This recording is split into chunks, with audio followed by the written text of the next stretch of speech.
in the door, get in the door, get in the door, get in the... Oh, you absolute bastard. Requesting new operator. Type and material detected. Alright, this is at least gonna get our psychic stuff back. Science class operator ready to deploy. Whoa! Did you just break my robot, you asshole? In order to escape? You can't hurt me. You can't hurt me. Yeah. Go ahead, open up. You can't do anything to me, I assume. In here. Oh, shoot. That door is open. Oh, I think I did that. We have a very special announcement from our facility director. Warning. No escape pods remaining. Please try another escape pod station or contact security for investigation. Okay. What's this? Ooh. Okay, this is an awesome weapon. I'm pleased to authorize our new skills sharing initiative. If you're selected, Cool. it means you have an important ability to capture Captain Delgado. Can I have my weapon back? Please report to the labs No, I for can't. It electoral literally just upgrade. stole And congratulations. my weapon. Okay, so I can... The shuttle is... gone? Believe it... Yeah. Shuttle's gone. Escape pod status. Creator pods malfunctioning. Oh, the Moonworks has a pod available. Okay, so we could escape that way. I actually want to go through that door, which looks very locked. And I don't have that key. Escape pod foyer. Ooh, hold on. That's exactly what I needed. Fantastic. I actually don't know what happens if the corruption level gets to max. I should probably not test that theory and just leave. Smash the button. Like, I don't know if I get to maximum corruption if I'm just, like, done. The navigation chip in this escape pod is damaged. Please contact engineering for a replacement. Fuck. Well, I guess we're gonna find out what happens at maximum corruption, I guess. Oh my god. Oh, there we go. Okay, so we know what happens when corruption hits 5. It's also a timer.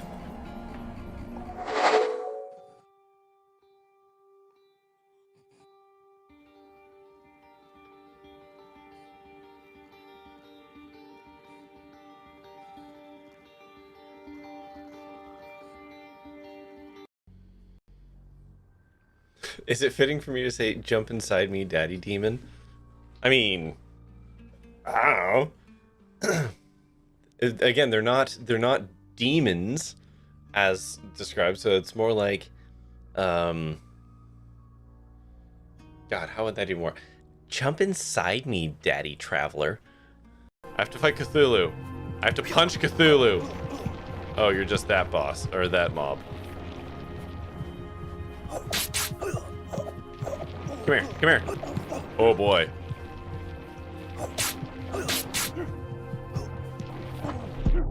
Alright. So it's just that enemy, but worse. Stab Cthulhu in the dick. Absolutely bonkers, dude. Just looking for my companion dick.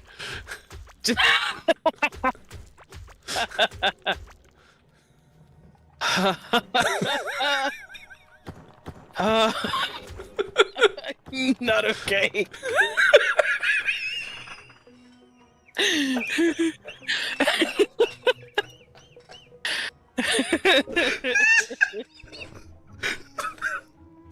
My arms just went weak from laughing.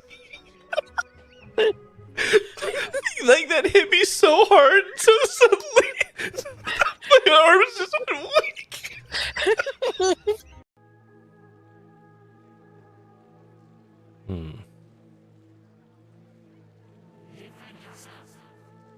What?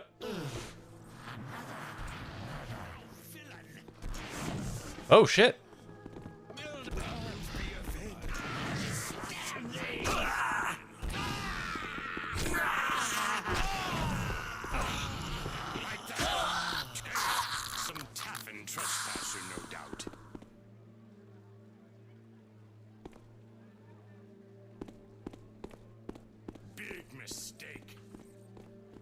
Whoa.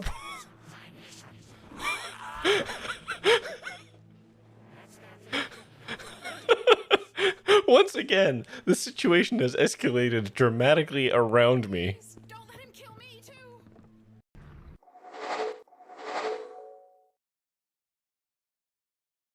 Hi, how's it going?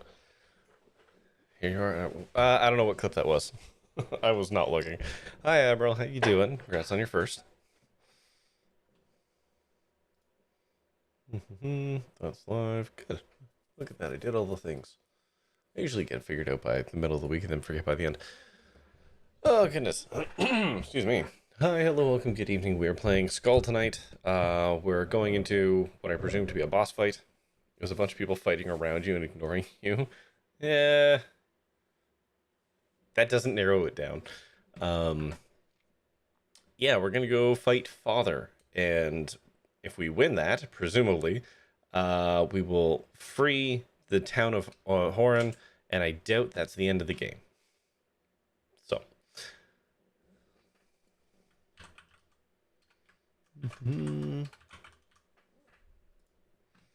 And my microphone presumably sounds okay, because no one's telling me that I sound like a robot. Hello, mother. Hello, father. Here I am at Camp Canada. It is not robot. Fantastic. Okay. So we're all patched up. Everyone's healed. Everyone is motivated. I have the best equipment I can think of. No one can learn any more spells. You're using the poison arrows. You're using the pointy arrows. You're using... You can put those arrows on. Alright, I was going to take the... Hold on. No. I was going to take the bow off of you. Ah, no, it's fine. You can just have it. No, you stick to the crappy arrows because you're not going to use them. Marge, did we send Bart to Camp Granada? Yeah. I knew the reference. Alright. Let's saunter in here. That's so many dudes. Oh, it's a complicated amount of dudes. Ahead, 3 figures clad in tattered robes sit bound and kneeling. One is sobbing loudly, the second sits trembling in a puddle of his own piss. Only men piss themselves in this world. The third, however, face covered by a hood, seems more composed and familiar. Slowly from the shadows, something emerges, twice the size of a man, yet oddly graceful. The being is utterly alien in every fashion. You have no doubt, at last, at last found yourself in the presence of Father. Make way for piss! The Father Beast stalks over to the first captive, all the while breathing heavily and wheezing as if not accustomed to breathing air. Slowly, his 4-fingered hand reaches towards the man's head, grasping it as easily as a grown man would grasp an apple. It pulls the poor wretch close for a moment. Its horrible yellow eyes seem to peer into the man's mind. The creature emits a strange trilling sound, and then, with terrifying ease, crushes the man's skull like an egg. The creature moves down the line, and the process repeats. Once again, it gazes deeply into the eyes of the terrified prisoner, almost as if looking for something. But once again, the wretch is found wanting. Fragments of brain and skull spray across the hall. Your attempt to cry out sticks in your throat. Father stalks down the line to the final victim. The beast lets out a strange trilling sound as it fixes its gaze on the third person. For the first time, you notice that, unlike the others, she's not bound at the wrists. With steady hands, she pulls back her hood, and even with all the years past, you immediately recognize her, Embla. Look at its jowls, they waggling. How you doing, Ollie? It's all wibble wobble. It is a challenge, to be sure. As if sensing your presence, she turns her head slightly towards you. Even in the dim light, you get a feeling that she's smiling. Then the creature looms over her. No! The creature's eyes go wide as it reaches towards her. If it was searching for something, it must have found it. Roaring in triumph, it lunges, but at the moment of impact, the room instead explodes in white light. The heavy metallic smell of ozone mixes with the stench of burned flesh as the creature staggers backwards, clutching its eyes in pain. Embla collapses on the floor as the surrounding cultists howl in shock and terror. Most flee in a wild panic, whilst a handful instead scramble for weapons to stand in defense of their wounded master. The creature may have been temporarily blinded, but flailing wildly in insane rage, it's mad with... Wait. The creature may have been temporarily blinded, but flailing wildly in insane rage, it's mad with rage and nonetheless formidable. That sentence is a bit of a struggle. All right. Let's dummy some idiots real quick. Okay, Roland, go here. Swordman, go here. Other Swordman, go here. And then you go here. You go here. You go here. Let's get in there.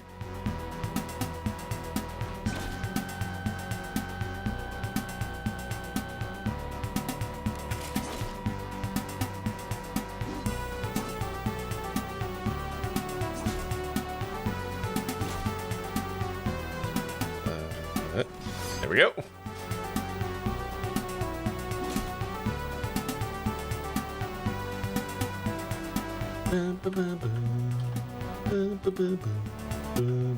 Oops, didn't mean to shift there. You know what? I'm gonna scooch. Oh fuck! That was the wrong scooch. I scooch bad.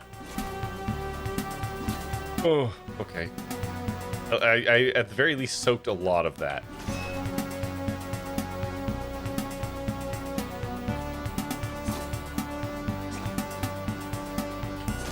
There we go. Hey, what can I do to you? Do I have Aura of Contamination? Condemned. What is condemned? Oh my god. Please. You? This. Please tell me what condemned means.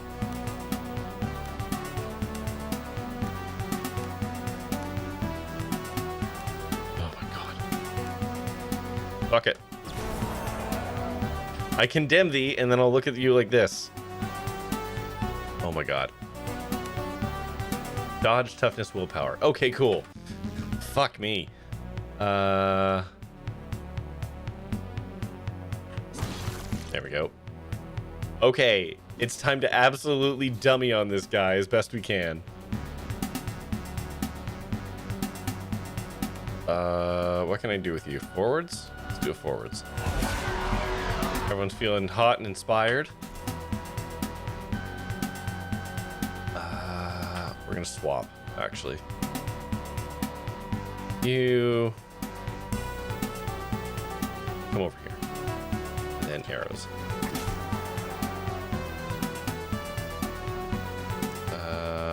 What have we got? Thrust and parry, Storm of Steel, thrust and parry.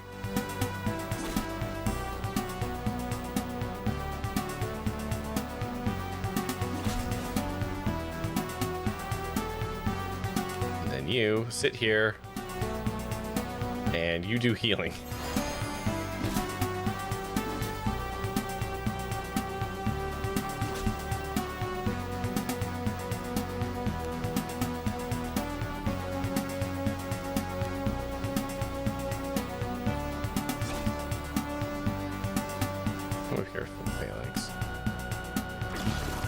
Oh my god.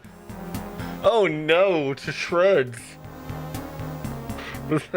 Was that supposed to be a hard fight? Because I have done harder fights with dogs in the field.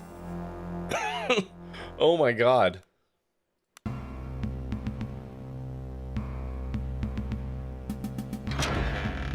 Oh, okay.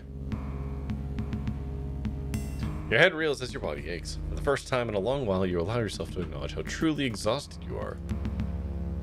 Nonetheless, a cloud appears to have lifted ever so slightly with the death of the fell creature.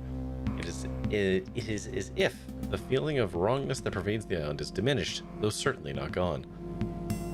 You know, after that was the side quest you were supposed to have done? Nope.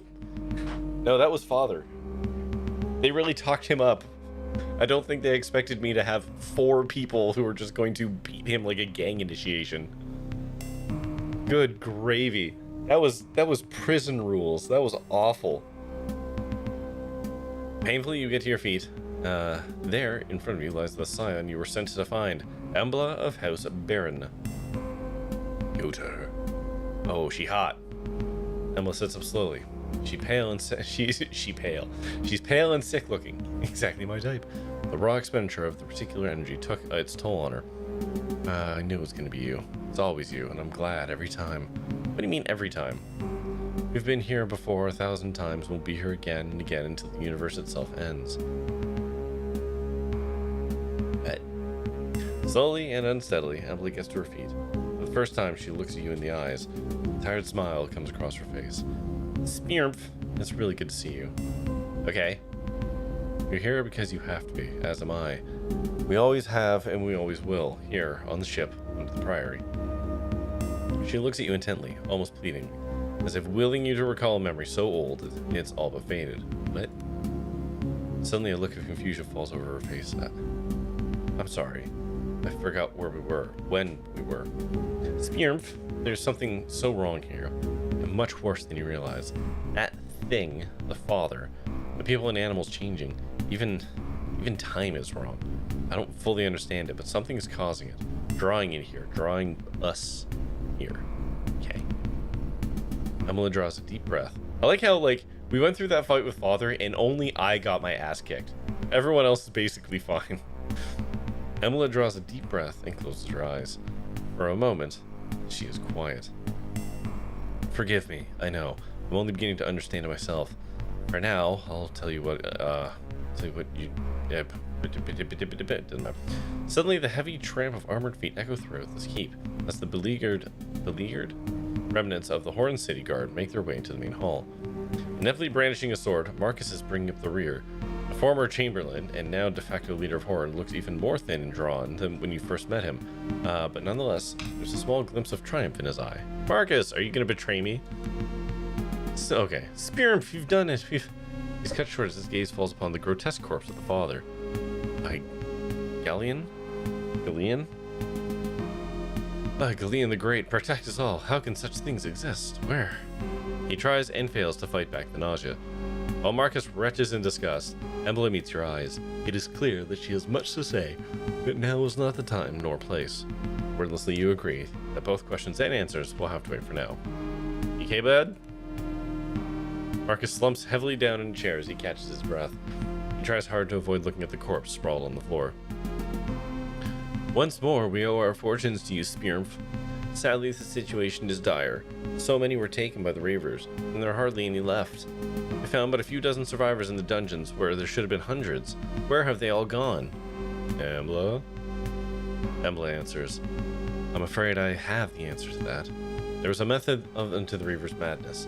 Those they took were taken for a reason. Ones father approved were gathered together and placed on ships. Marcus's face goes white. Why? What possible purpose? Can't tell you for what purpose, but I think I know where they went at least. North to the island of Gradla. No doubt, there's much more to Embla's story than she's willing to share with Marcus. Marcus stammers as he searches for words. He gets up, calls for one of the guards, and changes his mind, turns around sharply and produces a piece of paper and a quilt, but ultimately fails to think of anything useful to do with it. Ultimately, he turns back to you and Embla with a mask of utter dejection on his face. Gradla? I hate those guys. Embla looks back at the corpse of the father for a moment and then back to Marcus. Though there is much I do not know yet, I will say this much. Chaos engulfs the Outer Isles, and the force that drives it is rising. For whatever reason, Gradla lies at the center of this conjunction. Okay. The Empire will not come for us, and though we cannot escape the Outer Isles, I believe a fast ship and a skilled captain could make it to the shores of Gradla. Hi, Chaos Mama. If we can force a landing, we may have a chance at stopping the conjuncture before the Outer Isles are lost forever. Yes, rescue the lost souls of Horn, and at the same time deal with this conjuncture. Embla says nothing. But if no help is coming from the mainland, we have no one to turn to but you, Spirmf. Truly, we cannot ask this of you. I have neither men nor much equipment to offer. Okay. Let's do it. Embla smiles warmly. Then it's settled. We make for Gradla and whatever fate awaits us there. As for a ship and a captain, The vessels here in Horn are ruined. Surely there is not a captain alive who will brave the seas this time, except for this guy that I have literally right here. Iago? Iago bows deeply. Lady, I, Iago Zadroma, shall answer your call for aid. You can never ask for a better ship and crew to carry us all to our dooms than with my weather maiden. If indeed this is to be, there's much work to be done. If you'll allow it, I shall return to my crew and begin preparations. I didn't say yes. Okay. My crew is currently lying in hiding in a large cave northwest of here, while the maiden undergoes repairs. In case you've not already been there, I shall note the position in your journal. Yeah, it's fine. Oh, but I have newer, hotter character. Okay. Marcus smiles at you with optimism that is utterly misplaced, given the gravity of the situation. Then it is decided. Aid is not long for the people of Horan. Before you go, be sure to visit the armory in the western part of the keep. If there's any material aid we can offer, you shall have it. Yeah, I've definitely already been there. Okay, bye. Oh, we finally have a mage. Why did I say it like that? Mage. Alright. What am I doing with you? Sword stuff? Deep cut?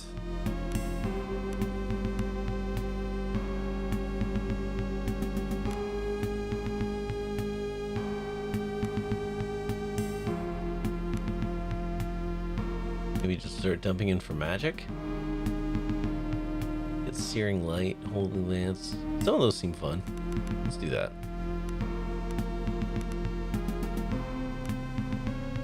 What was I doing with you? Right, I was getting you some magic.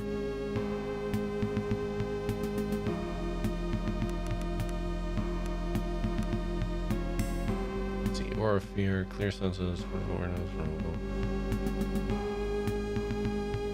I like the Sublime Rejection. And you know what? Aura of Fear. Let's get some offensive stuff. Excuse me. What was I doing with you? Backstab initiation. Right, yes.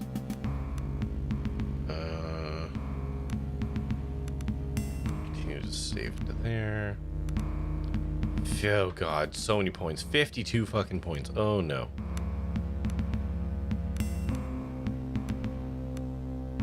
Let's get our basic things.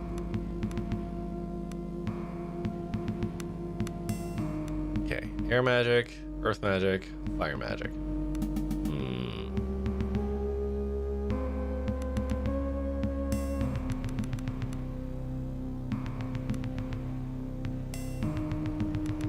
I like fire.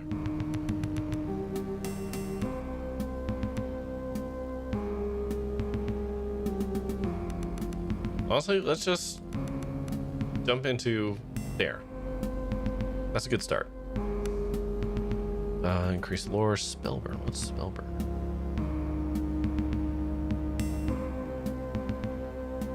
Deals 1d8 damage fire, restores 2. Oh god. She burns herself with a cigarette and gains magic abilities back. Yikes, okay. Increase attunement. Oh, ooh. Increase max cascade. That's pretty dope. Yeah, give me that. Arcane Rush. First time you take wound hit point damage each combat, you automatically regain attunement. Oh, okay. That's cool. Ooh, more cascade. Give me that cascade. Yeah, I like that. Patricide? Already patricided. We absolutely destroyed Father. I'm gonna be honest, I was expecting it to be more of a thing. Give me some attunement. I wish I could see what her stats were without having to finish through this, but it's fine. Increase lore, increase lore, increase lore. Okay. Actually.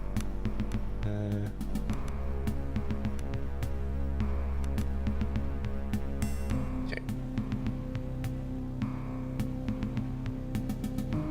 Also, I made a blank check deal with no one, and now I'm afraid. I told him if he could find my missing cosplay stuff, I'd do anything he wanted.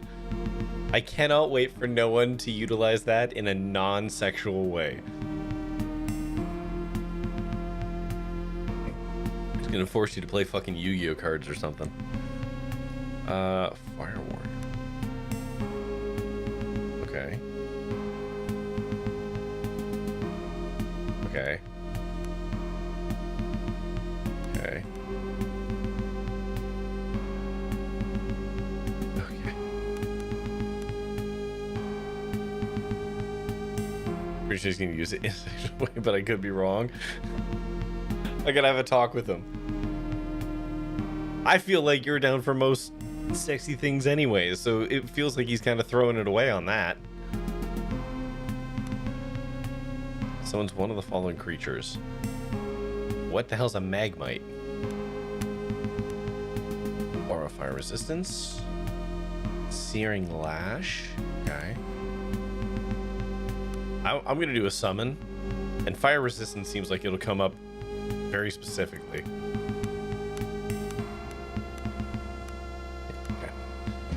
Excuse me. If it is bedroom stuff, I would do it anyway. Exactly. That's what I'm saying. It's a waste. Getting a blank check and then using it on something you already have is silly. Okay, what do we got? Arcane Shockwave. Triggers all opponents in the line of area and adds stunned. Ooh. Okay. Slows characters. Summon vermin. That's fun. Swarm of gnats.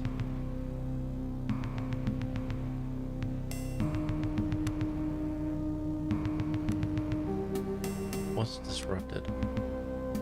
Oh, okay. That swarm of gnats seems good, and arcane shockwave seems good.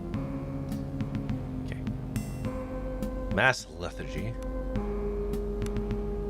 Stone skin. Summon giant insect. Yeah, now we're talking. What does blink do? Okay.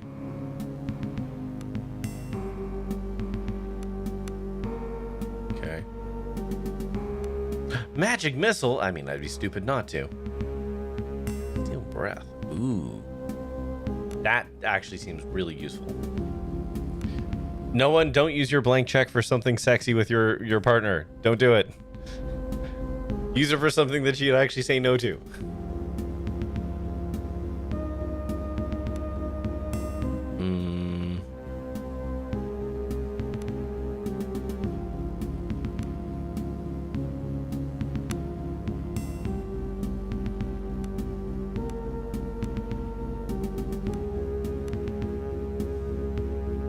Okay. There's the party. Thusly. You're not gonna... I gotta think real hard about what you're gonna use it on. Yeah, just don't use it on anything sexy. It's too easy.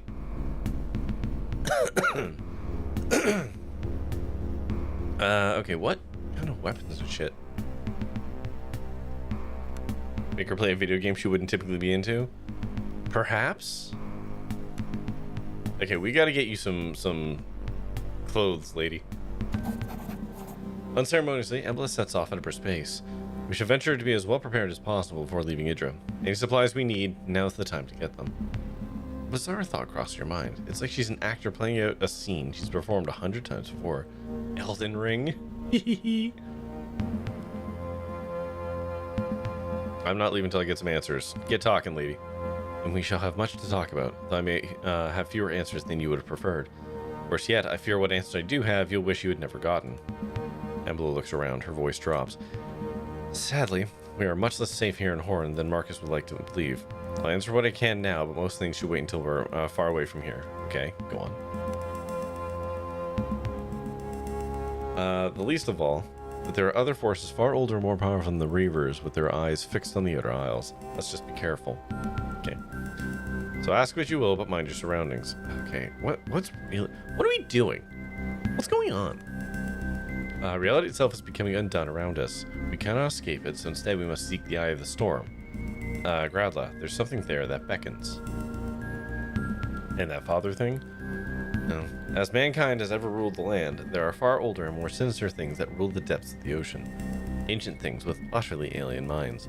The deep ones are drawn here, like flies to a carrion, and now they too have their terrible eyes fixed on Gradla. Okay. Reavers served the gods that their ancestors worshipped here on the Outer Isles, faith that had laid dormant for millennia. As the conjunction approached, they were reminded of old allegiances and old terrible ways. Okay. Heresy. There are powerful men who would burn us alive at the very mention of it. They have known about it for a long time, the courts of the Magi. It is the nightmare they want to close their eyes, pretend it doesn't exist. Go on. Not here. We've already lingered for far too long. I've said too much. Ugh, fine. I promise there will be time for more questions once we are safe. For now, I'm truly happy it's you by my side here at the edge of madness. Let's finish gathering supplies. Okay.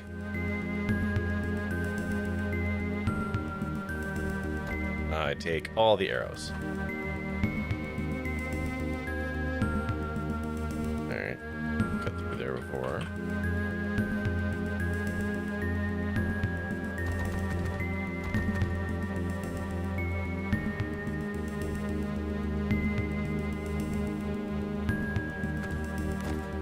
Okay. Crummy arrows, but 24 of them. Can only look at a gift horse in the mouth so heavily. Oh, I should actually also check the whatchamajigger over here, just to see if they've added new stuff. Probably not. Oh, hold on, there's a lad. An aging guard is muttering annoyed to himself as he compares the stocks of the armor with the content on the list. As he enters the armor, he's quite unable to hide his annoyance. Yes, the Savers of Horn are to be given all possible aid, I know. What's up? No, not for you.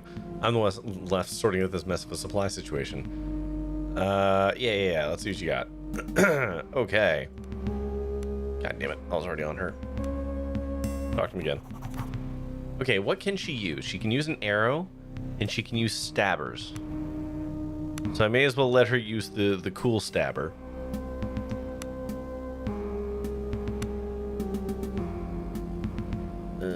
Okay. Absolutely no fucking armor. Okay.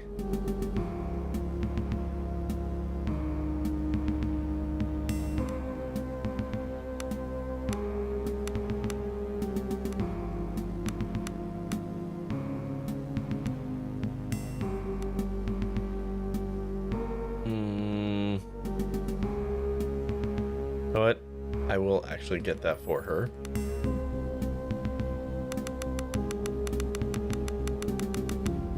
All the arrows. Okay. Not much. Oops. Whoops. Kind of thin on the ground for that, but whatever. You just use the garbage arrows. That's very much backup. You can put the shield on. Put the gloves on. Ooh, magic spells. Hey, look at that. I kept all those spell books for a reason. She's your mage. She's going to be squishy and have an aversion to heavy hit. Yeah. Oh, no, I want to put her in armor for the oopsies she got cornered and has to get hit by something. Please don't die.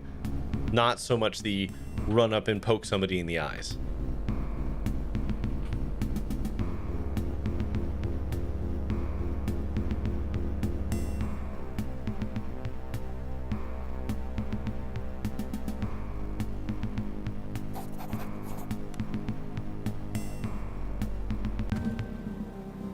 Alright.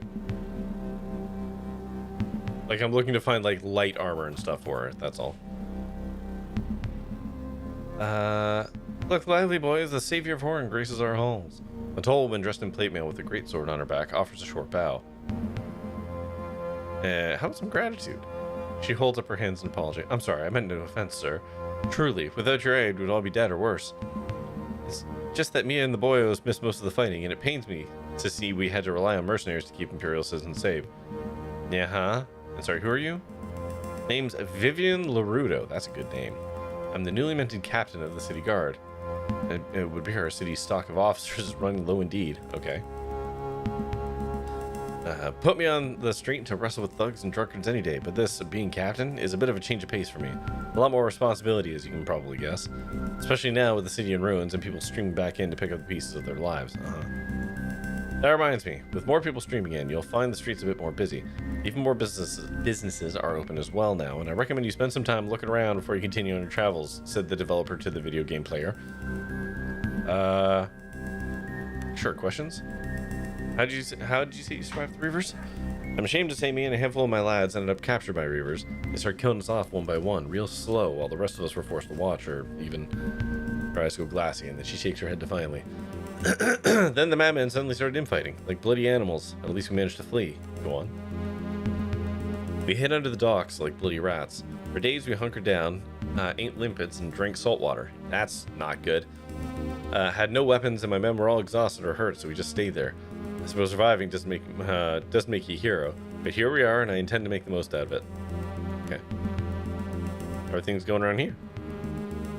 As I said, people were streaming back into town. A lot more people than we were at the refugee camp, in fact.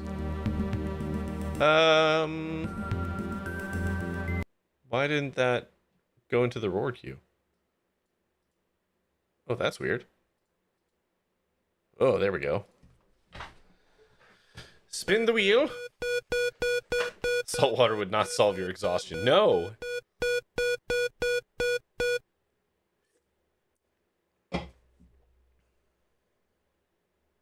Grr, arg.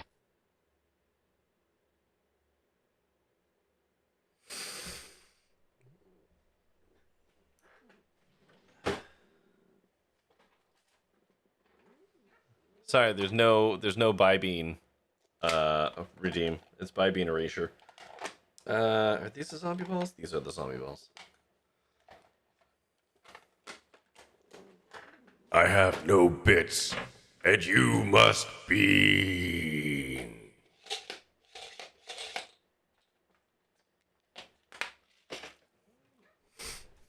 Liver and onions.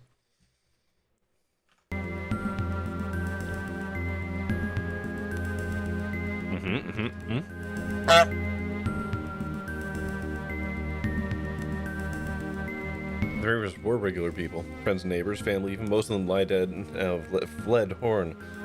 Not all, I think some of them just took off their rags and just went right back to being ordinary people. Yikes. Okay. Ow.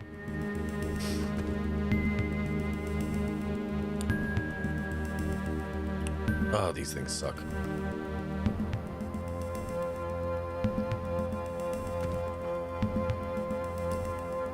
Oh, it's really bad, actually. I haven't had one of these in a while.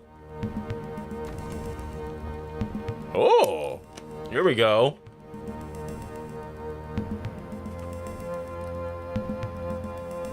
You no longer say good morning to people when you show up at work? Well, that's your choice. Where am I right now?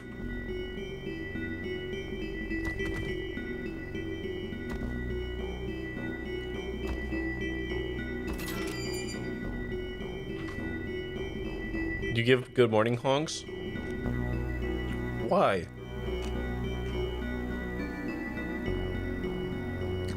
Oh.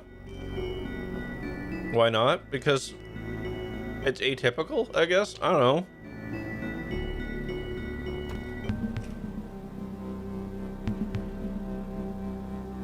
I doubt many people want to be honked at.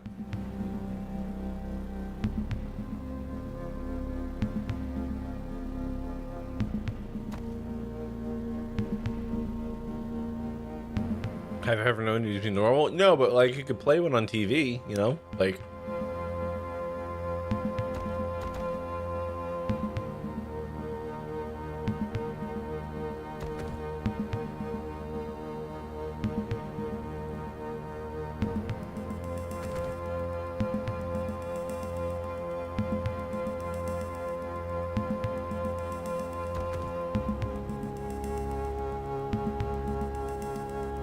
Oh, there's that small child.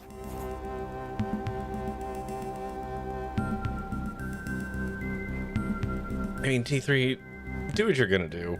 Live your best life, but like... I know you know what the social norms are. Parker is glad to be back. Hey, do you want to play a game? Yeah, alright, go for it, kiddo. It's a rhyme. Left, both. We already played this game. Left, both. Left, both. Right, both. Skip.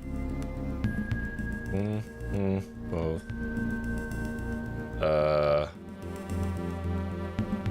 Right, both. Skip. Okay.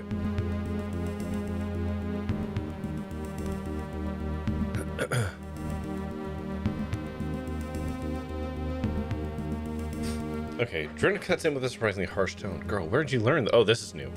Learn such a superstitious bilge. Ursula looks up at Dren with a startled look. All the children are doing it. I thought you will never appeal to social norms. Okay. Okay. That is your choice. Drenna's face softened safely. I don't think it's fitting, my girl. Certainly not now. Spirit, let's just be on our way. Okay. Not now. Not now. Where are you? Small child. There you are. Hello, other different small child. Okay. Can she not wear any armor? Like, not even light armor? Oh, boy.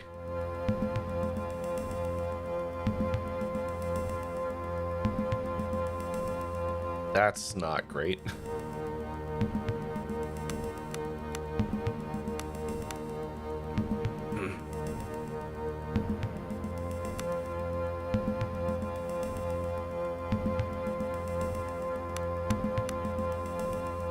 Maybe I give her the shield that gives +1 to dodge. Yeah, let's do that.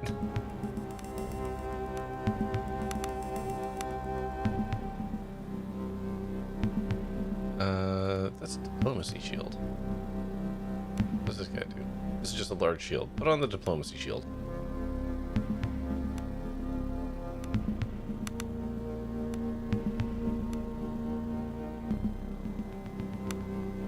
Okay. Sell that. Hold that for now.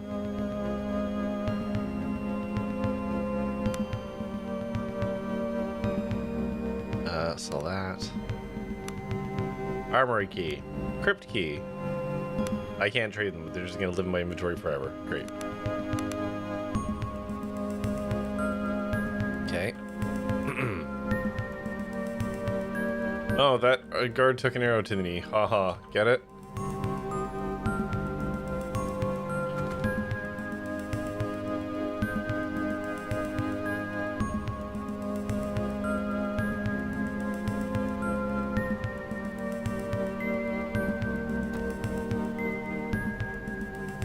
The dog.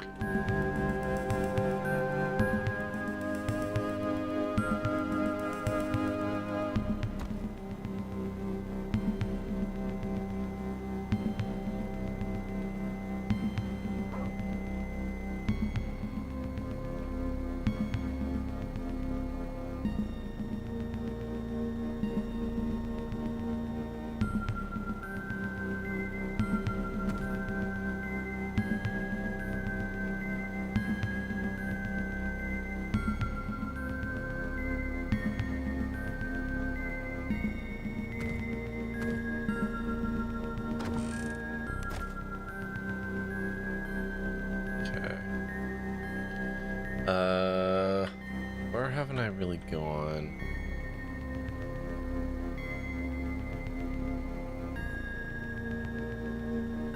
Oh, back down to what's its nuts? The black market. Please, a word. Yeah, I'll get there.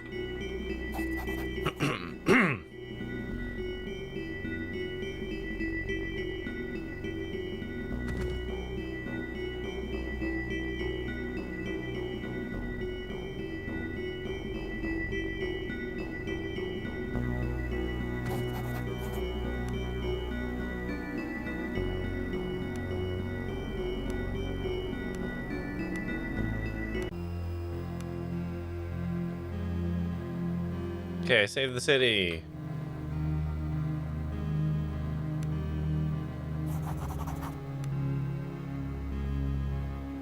Is everyone gonna be nice to me?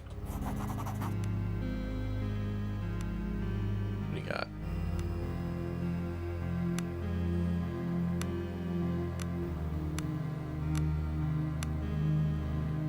None of those are good for her. Okay.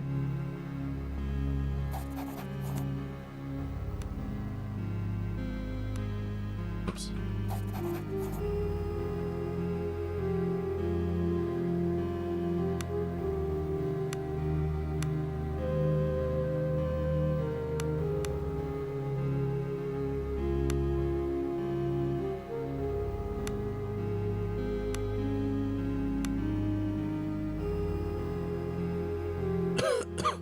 Fortitude might not be bad because it just gives her more health.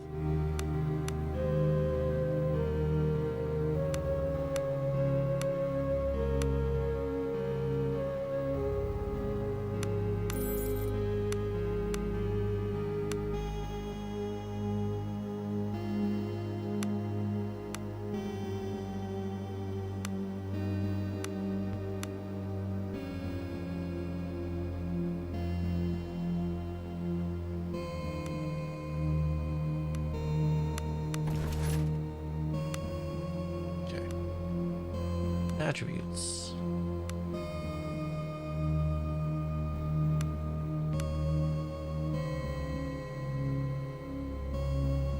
Oh wow, she got fucking 10 lore? God damn.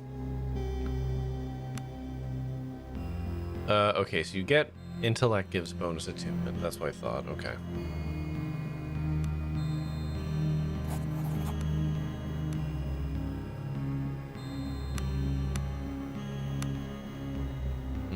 Gloves that add intellect means she gets more money.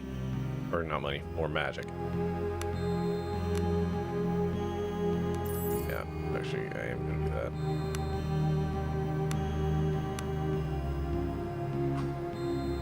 Okay. Put those on. Does anyone not have gloves? Here, put on the gloves. What are you selling?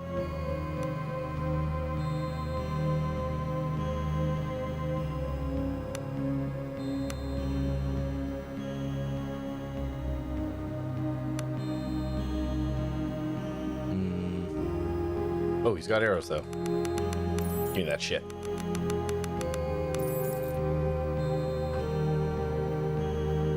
Okay. And there's magic dude over here. Rasputin-looking motherfucker. That's just potions. Okay.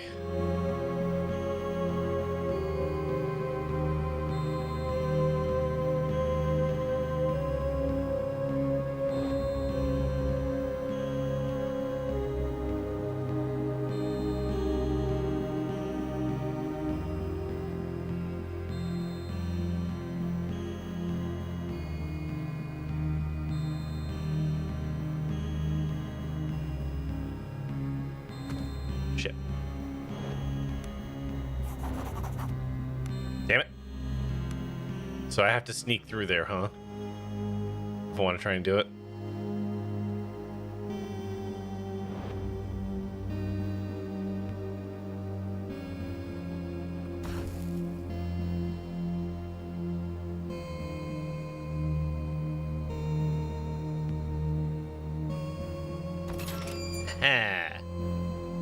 Oh, hold on. There's extra door.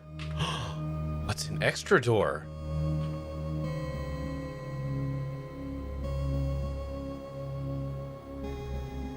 Oh. Oh. Ah, shit. I fucked it. That's okay. Just gonna do it again. I hit control when I meant to hit shift.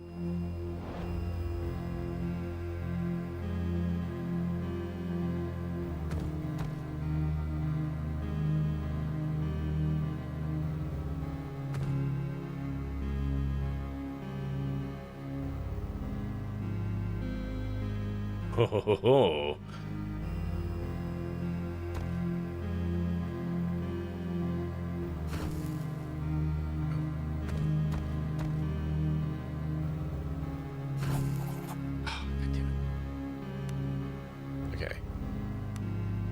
Do it again.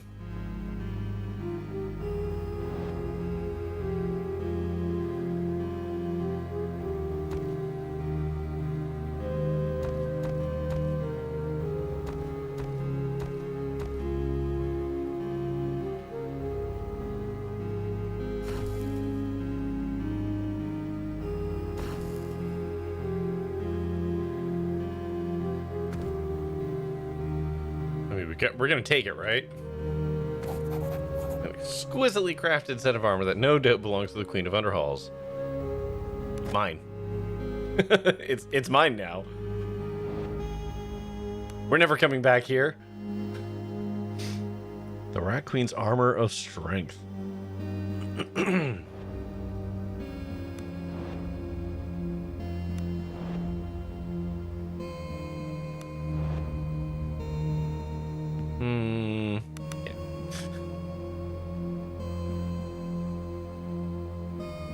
Not even a little sorry. Oops.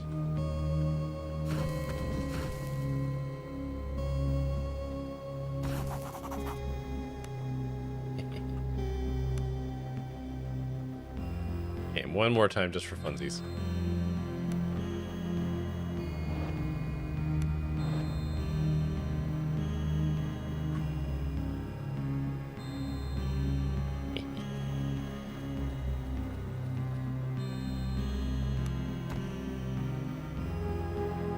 This wasn't even like the faster or better way to do it. I just wanted to.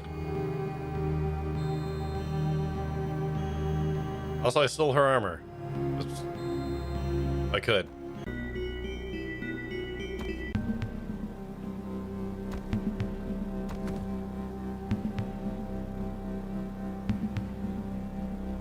I want those arrows. Oh, we're going for a walk.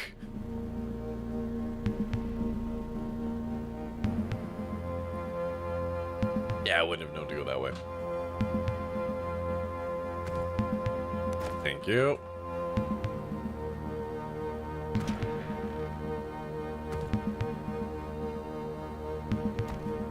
Oh, so many arrows. Fantastic.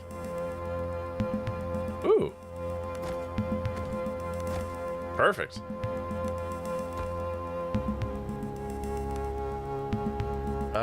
This is a short sword. Is this better for anybody?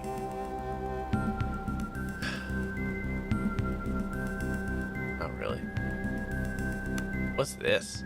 Oh, half plate. Ooh. That's, I mean, strictly better than his current one. Perfect.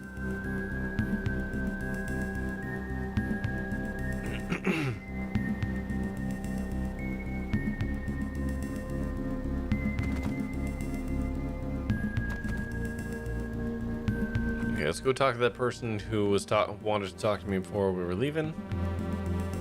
This person right here, beside all the booze. Oh, these stores are open now. Ooh. What are you selling? Ooh.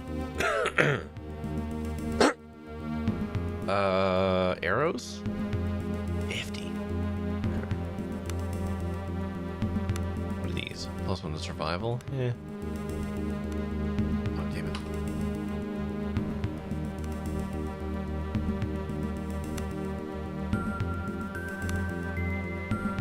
I don't think I have a helmet, so I can just get one.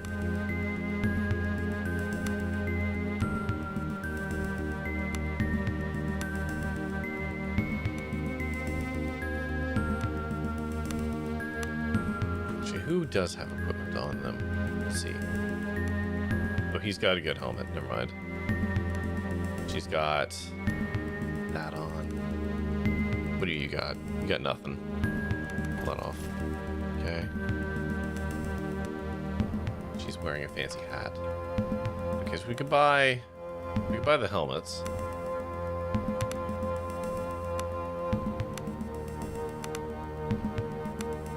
Athletics, yeah. Oh god. Ooh, recipes.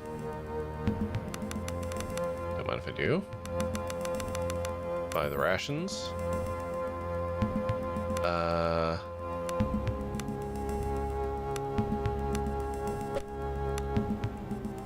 Does anybody care for boots? I wouldn't just missing boots. 1, 2. Yeah, okay, we can buy the boots.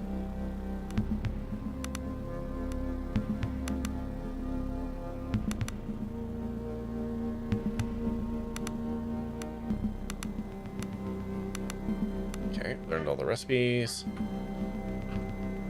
So we sell them back to you for some amount of money back. I will buy all of your thieves' tools. I'll buy all your boots.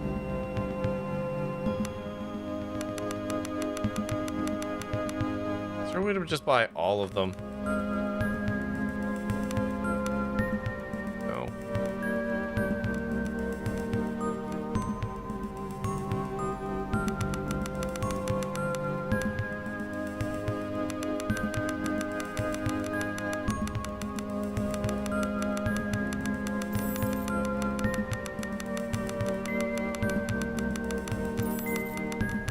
Riveting gameplay. Okay, cool.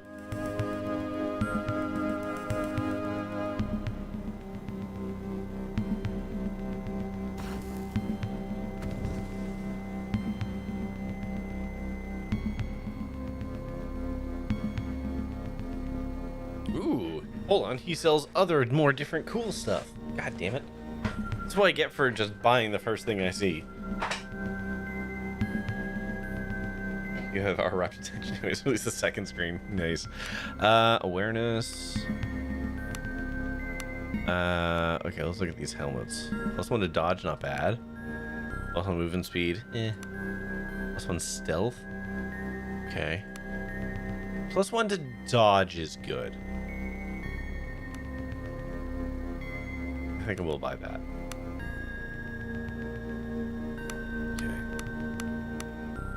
Athletics, awareness, willpower, survival, stealth, toughness, survival. Okay.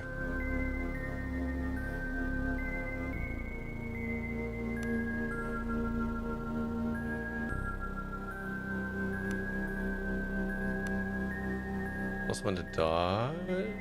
Let's give that to you, actually. Okay, who's missing boots? You. Literally anything I can. In fact, you know what? You can have the slightly better boots. Anything I can do to make her die less immediately.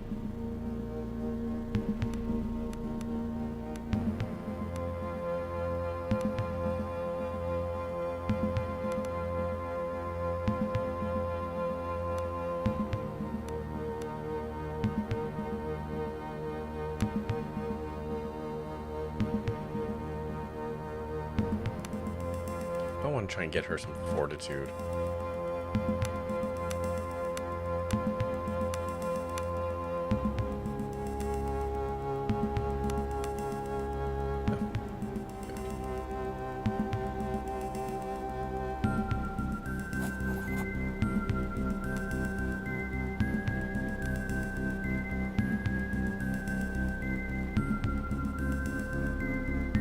Okay.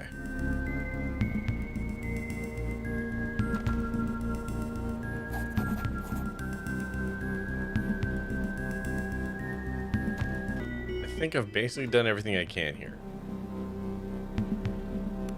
Everyone's about as equipped as we're gonna be. I have fucking not infinite arrows. I have the kind of amount of arrows where I will run out at the worst possible moment because my overconfidence over the amount of arrows that I have. That's the amount of arrows I currently have.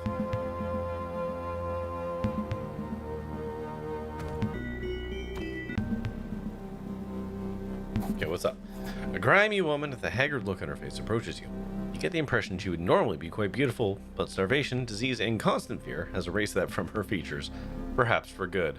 This is a weird way to start off by introducing this woman. Please, they say you're looking for a way off the island. Is that so? Yeah.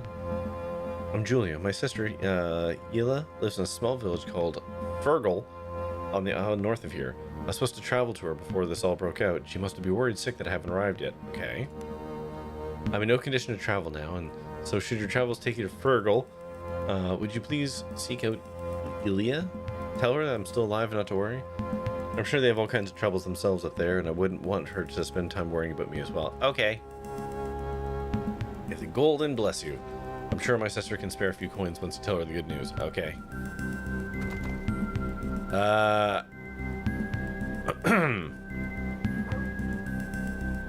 Oh boy. Whew, that's a lot of slaughter, huh?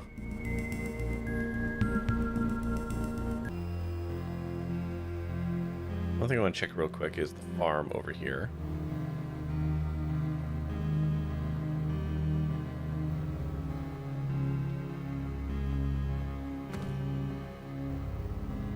Oh, you know what? Let's just rest.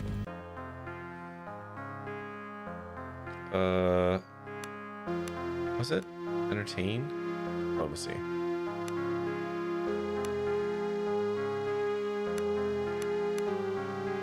Yeah, okay. As we're coming in, go get yourself a drink, snack, go to the washroom, screen tool, contemplate the nature of cheese. And we'll be back in like 3 minutes. Hold on. Here we go. No!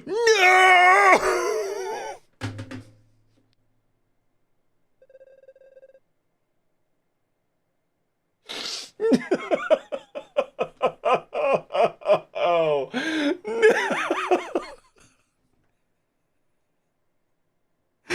Oh, no! How'd you get in here? This is the end. You write some music in spare time? But I don't have all this gear at home. Would you like to listen to my music? Yeah. Okay. Oh. I mean... Do I have to listen to all of that? Do I have to... Oh, fuck it. Yeah, just let's rip it off, man. This is gonna suck. Nope. Okay. Hold on. That's...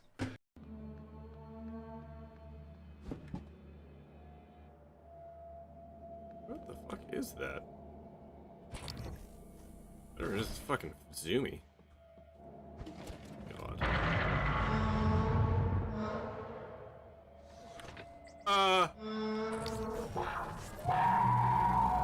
Is that the nightmare? It is. Hey, cool. Guess what? The nightmare is still around. You know what, then? It was extremely aware of me before. Hi.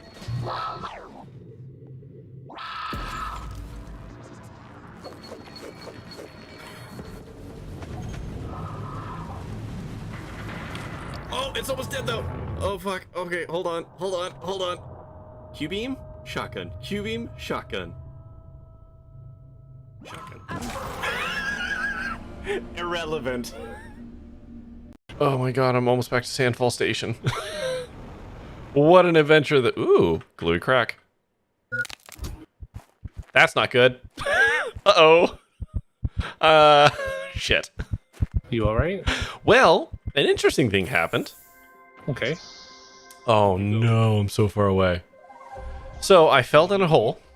Okay. But I had my jetpack running, but the jetpack didn't care, and I broke my legs and I died. Oh. And now I'm really far the fuck away from where I was. Man, you're giving me a shitload of arrows. That's concerning. Oh boy.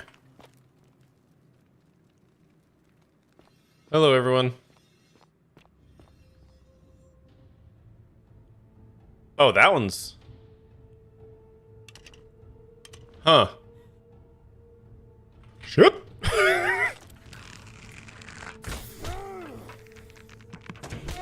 Okay. Oh, I see. Eat shit.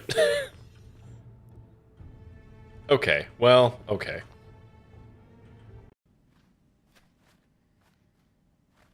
Oh no, there is a jump up here. I can feel the vibrations. The chumulations. Oh, there it is. I found it. I found the word. I found the word that is both accurate and upsetting. I was worried I wasn't going to find it. It was morally reprehensible. Good.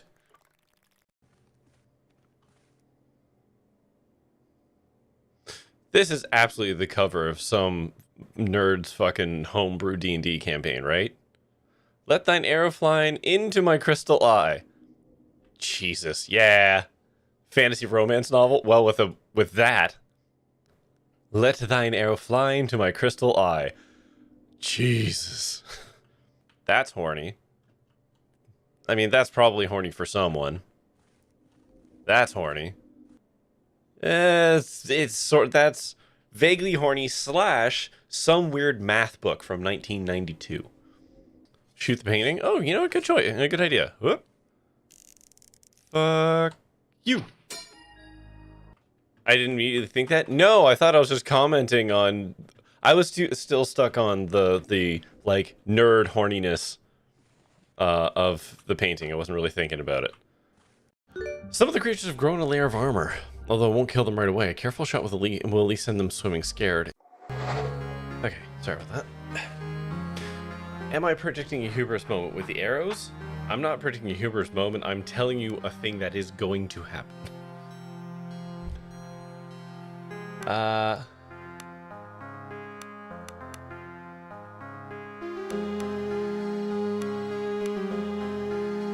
Let's do some foraging for most of the people. We've got a shit ton of arrows, so I think we're okay.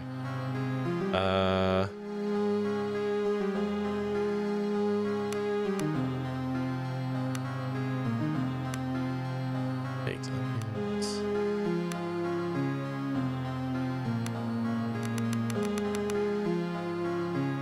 And a bacon. Oh, and 2 eggs. Here we go.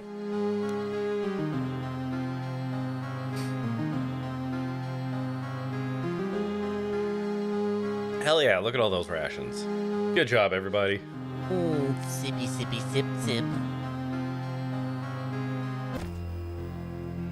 Okay. I'm just curious about where that guy went. I found and saved his wife with the auburn hair. Oh, hold on. Is that them? Nope.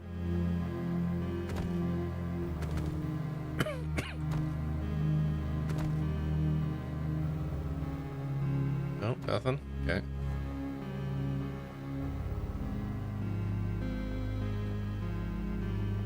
Ooh, nani? Sure.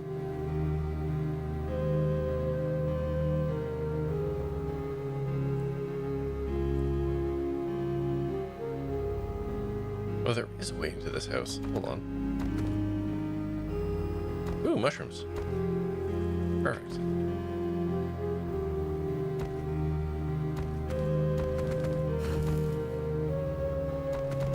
Wait, what? Should be able to get in. Oh, whatever. I don't care anymore. Okay, moving on.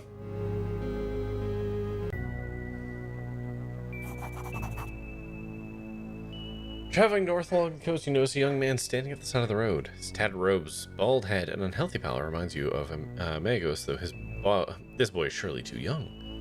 He follows your passing with an idiotic smile draped over his round, bland face. Go on. We have come. He stopped for a long moment and thinks. To beg for aid. Our master is missing down below. We are not allowed to enter and search for him. Please, something is wrong. We know it. A note of agitation, bordering on panic, creeps into his voice. Suddenly he stops, coughs slightly, and then smiles again. Bloody drool runs down his chin. This seems fine. You alright there, bud? Yes. Why? I've never felt better. The man seems taken aback by the question. Please, it is my master who needs help? Trina's eyes narrow as she grabs one of his hands, and with the skilled touch of a healer. No, you're not well at all, she mumbles to herself. Let's take a look. Okay, Come on, healer. Do your heals. From his skin and nails to his jaundiced eyes and missing teeth, the young man's condition is perplexing. Some of these symptoms are similar to those suffered by a magi upon exposure to strong magics over time, but this is far too severe, especially considering the man's young age. It's as if he's quite literally falling apart in front of your eyes. Strangest of all, it appears as if the man is oblivious to his condition. Okay, what's this about your master? We beseech you, travel to Iril, seek out the Tower of Ash. Find us there and learn of our master's fate, but please, time is of the essence, and for each second you tarry, hope fades. The words flow as if rehearsed, and then, as he speaks the last words, he lets out a deep sigh and sits down on the ground. Errol, Tower of Ash? His eyes are glassy and distant. We beseech you, travel to Errol, seek out the Tower of Ash, find us there, he repeats before his voice trails off. Fool's mind is gone. He'll be food for crows come nightfall, and it'll be our mercy. You're just gonna sit there? The man rolls over on his side, eyes staring stiffly ahead. Though he still appears to be alive, no prodding or prompting raises any kind of response from him. There appears to be nothing more he can do for this lost soul, save consider his request. Okay. Ella strokes her chin. The scent of the reticulum is about this. I would wager much that this master he speaks of is a sorcerer of sorts. Magos even.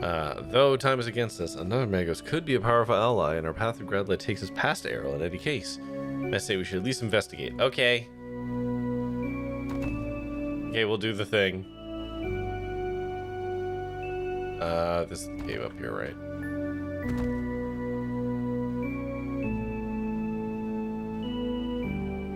Fuck you guys.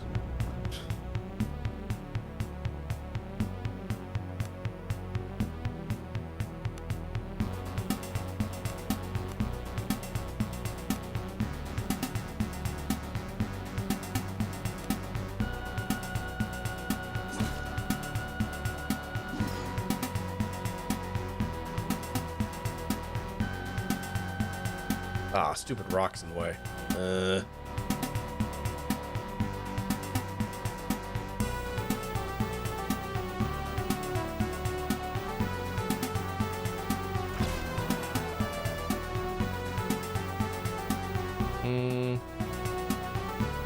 Oh, that was a disengage? Fuck me.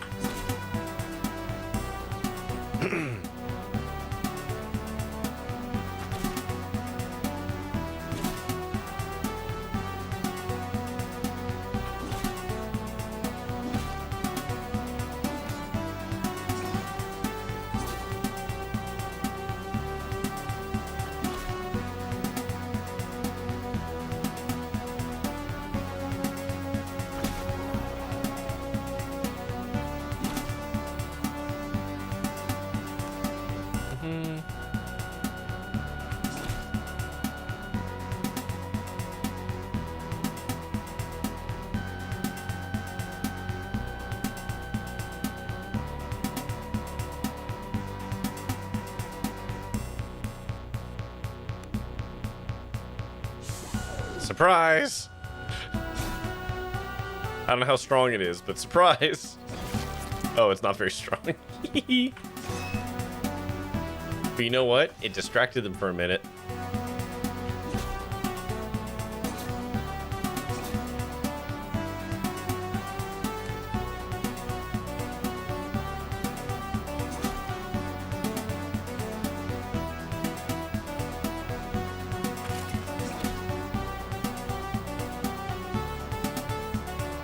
Oh, fuck. That's not what I meant to do.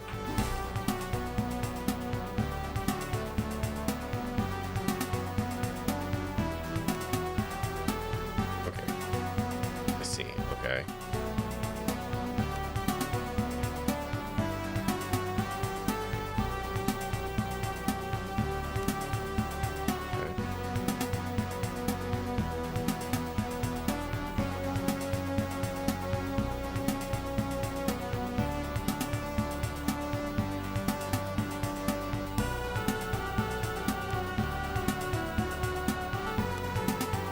Targets anyone. Okay.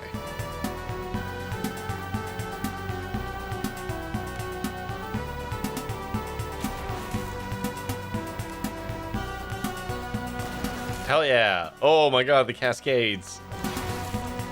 Investing in all the cascade was worth it. Oh god.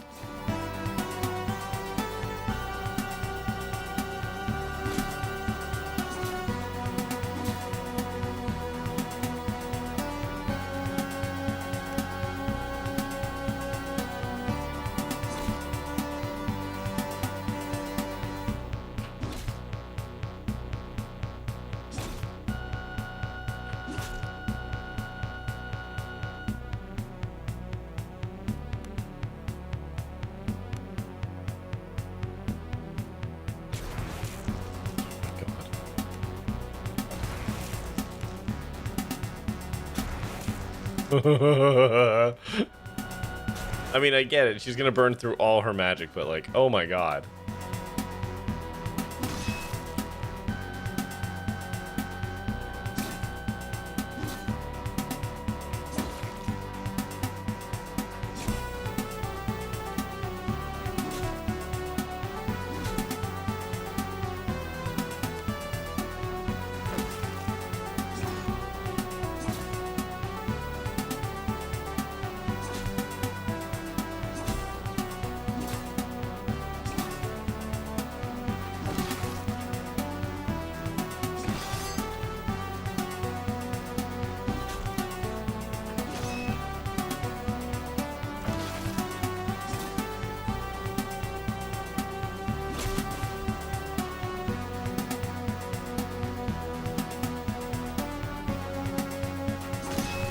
There we go.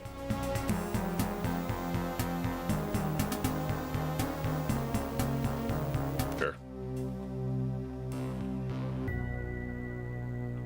Is that dude's kid still here?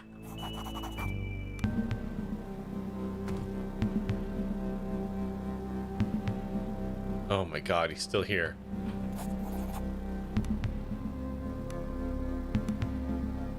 Okay, well. Bye, kid. Good luck. You have a terrible father.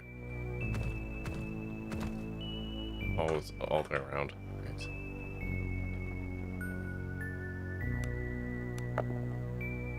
That was the wrong person to stealth. Well.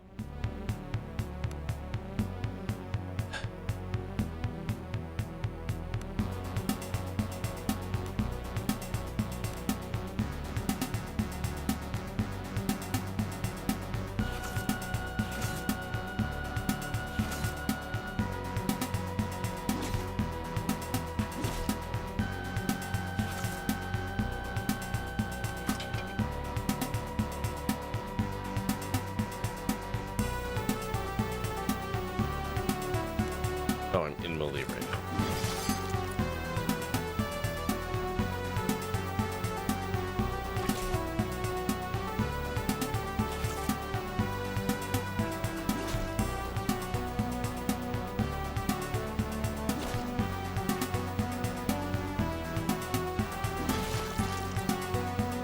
All right.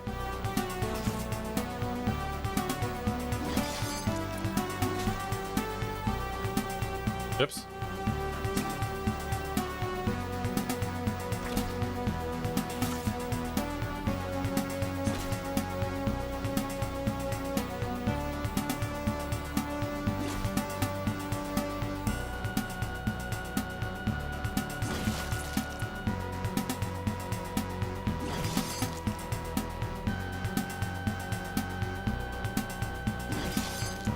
Jesus.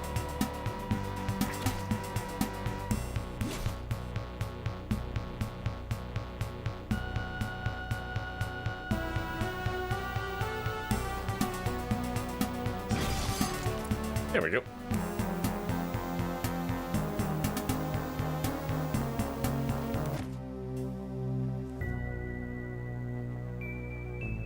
Anyways, moving on.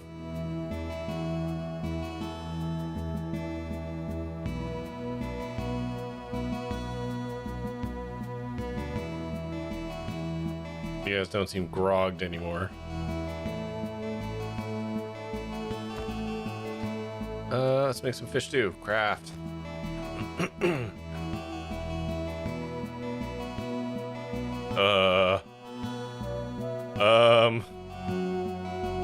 I have questions.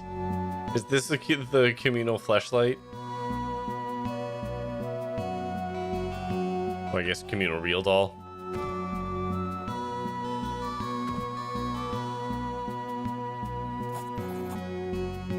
Stock. What do you got for sale? You have arrows? Oh my god, you have arrows too! Lordy! Okay, well, let's sell this garbage axe. Thank you.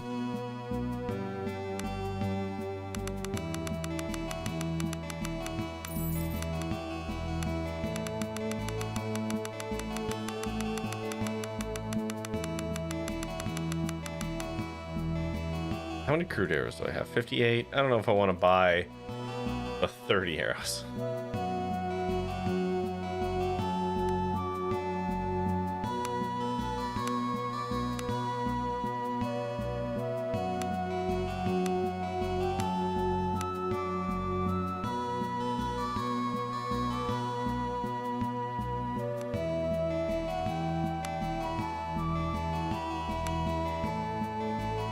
Oh, right. What's his face left? So we'll just give her that sword.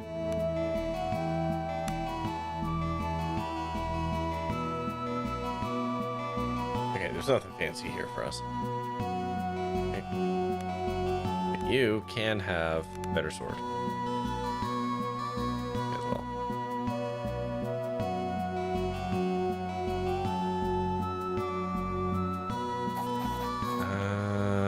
Okay.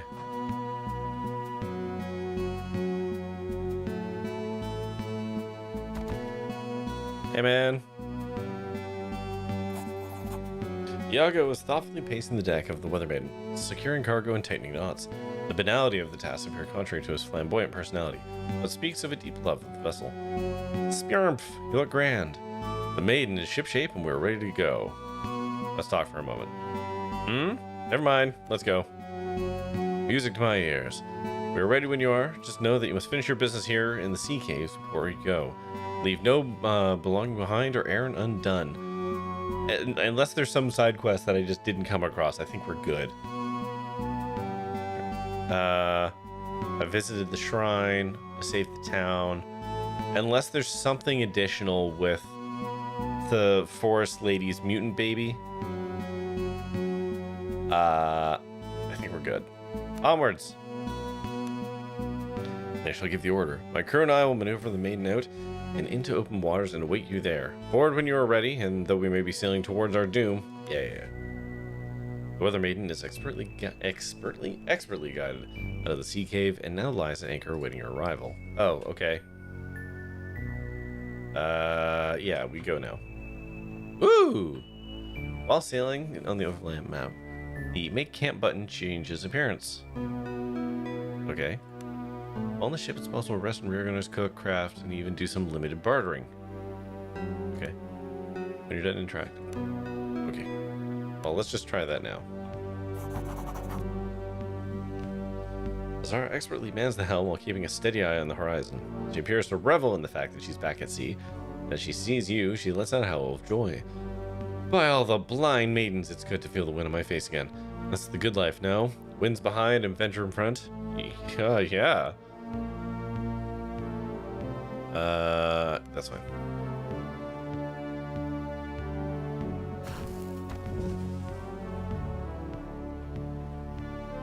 Look at my wares. That's a fancy club. Why are you allowed to use it? Interesting. Oh, even more arrows.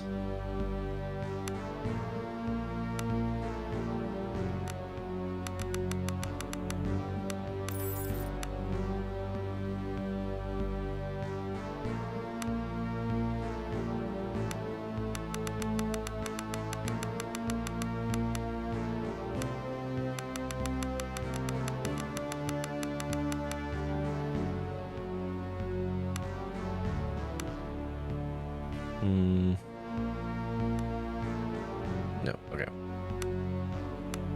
Okay, we have upwards of 200 arrows now. I think we're gonna be okay for a little bit.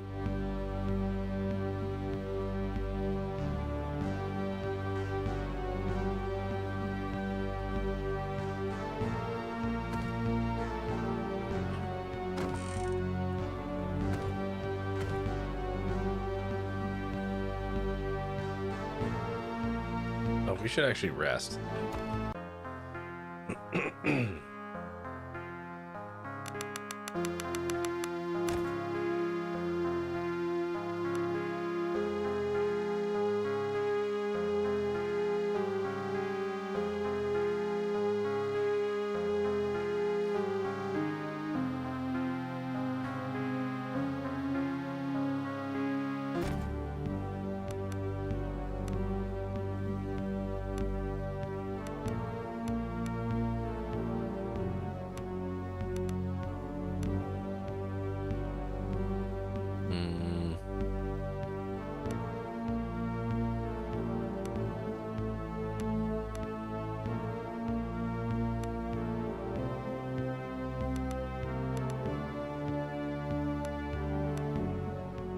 Okay.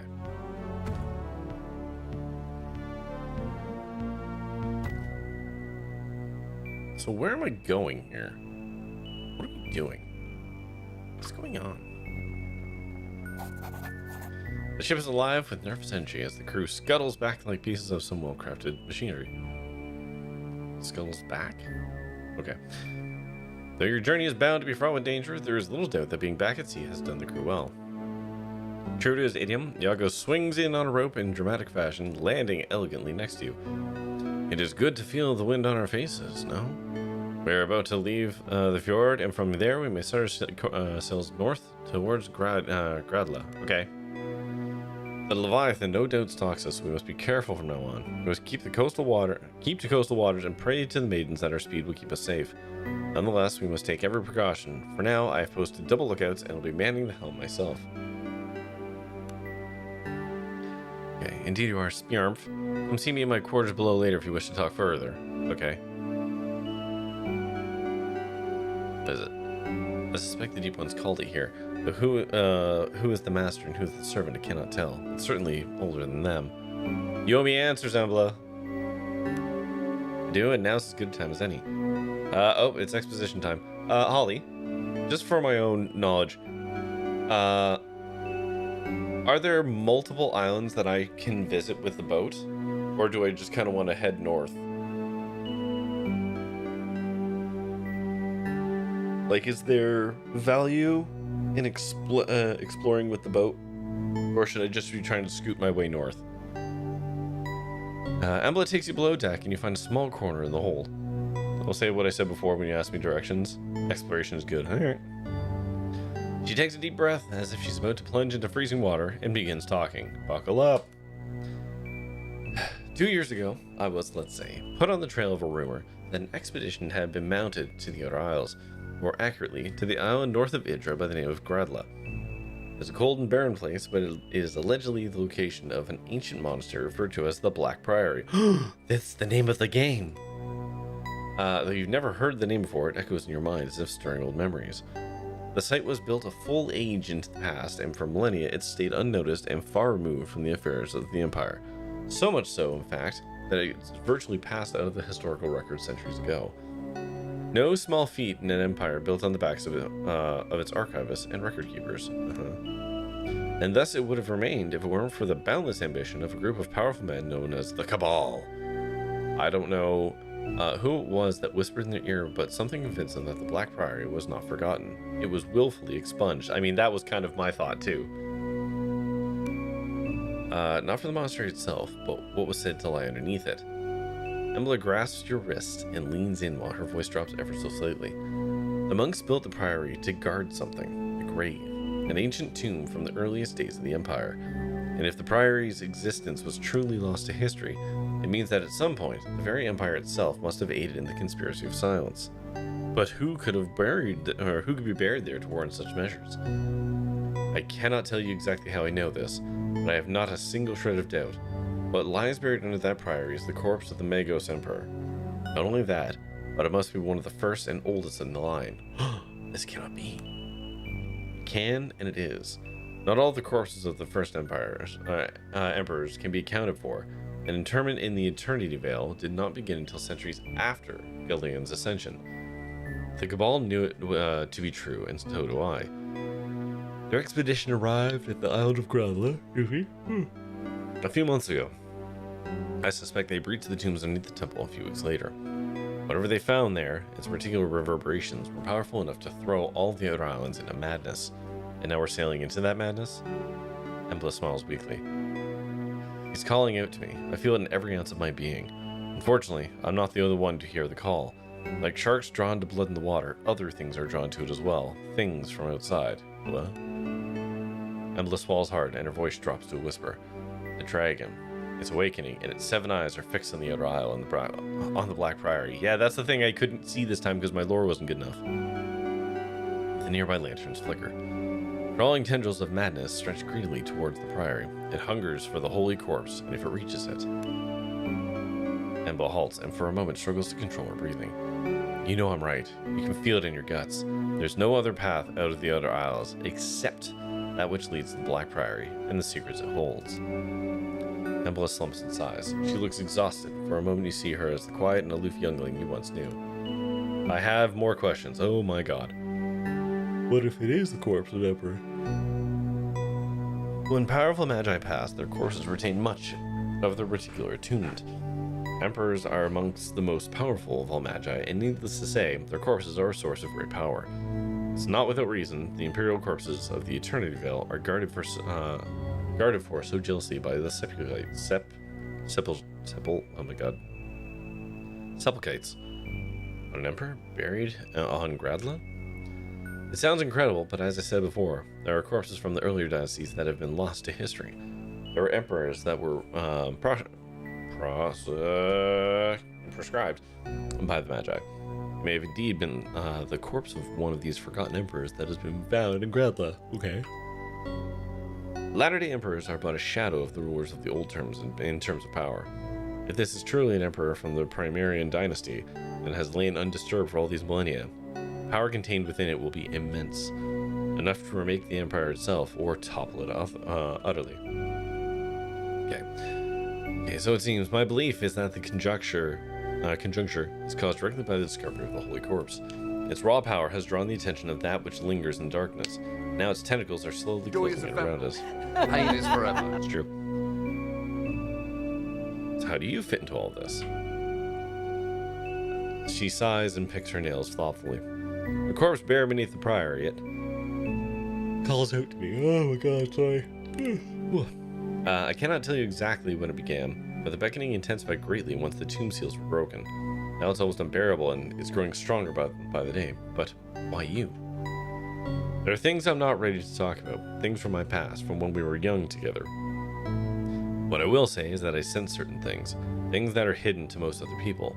Some magi see them too, but I think, unlike them, I was born with the ability. I believe this is why the corpse calls out to me, okay? I don't understand. To be honest, I'm not sure I understand myself. What I do know is that the calling I feel is... Why am I yawning so much? The calling I feel is real.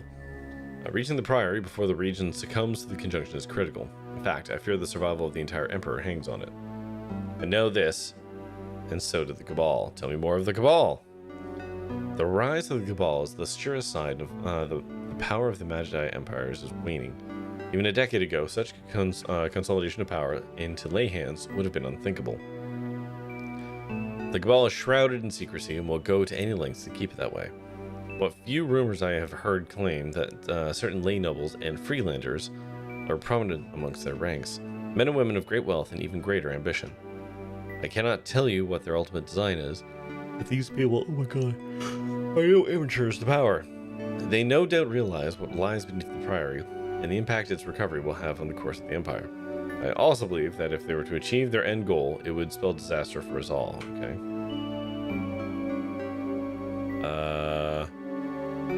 So we just did questions 1, 2, and 3. What about 4?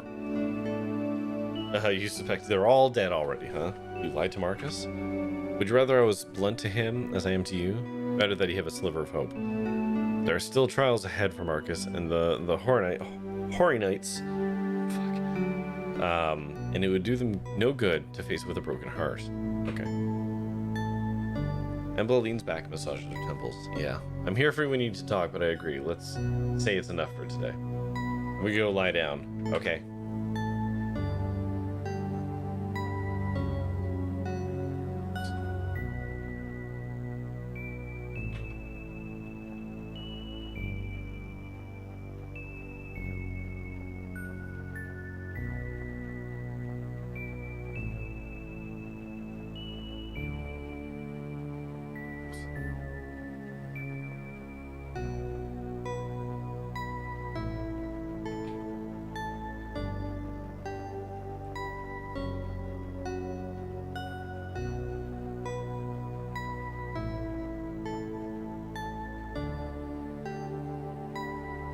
Oh, found something over here.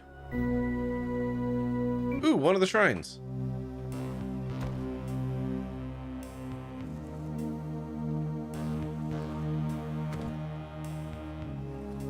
There we go. Do you know what? Lore, examine the shrine. Who can lore this? Oh, of course. There's one of several pilgrim sites in the Outer Isles. I said that to pray to them. Okay. Whoops. Crab battle.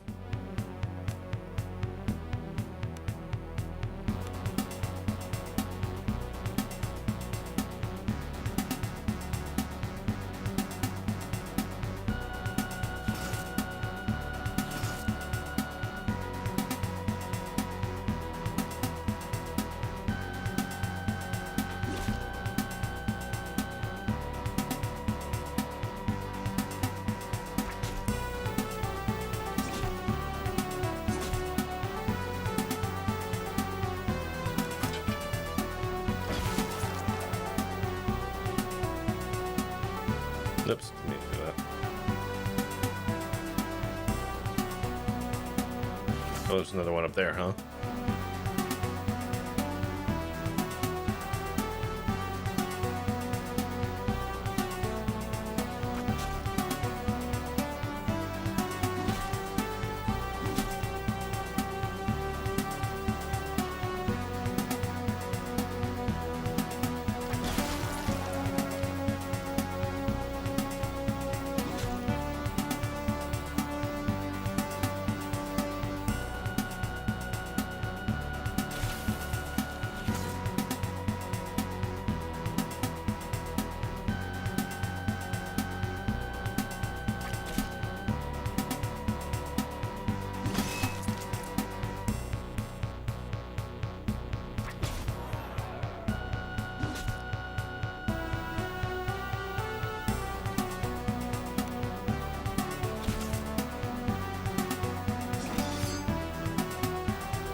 There we go.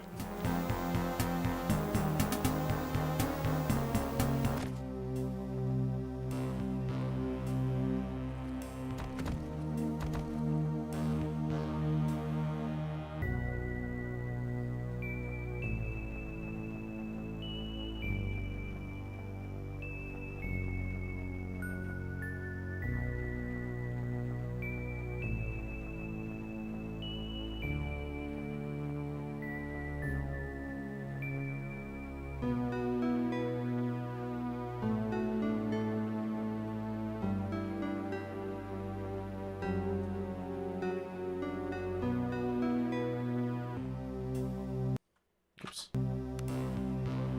Oh, that's how I did that.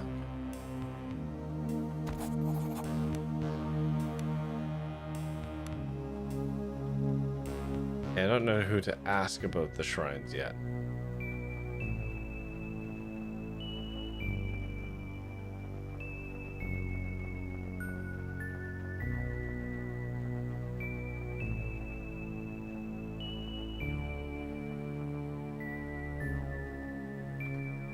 Well, we found 2 of them so far.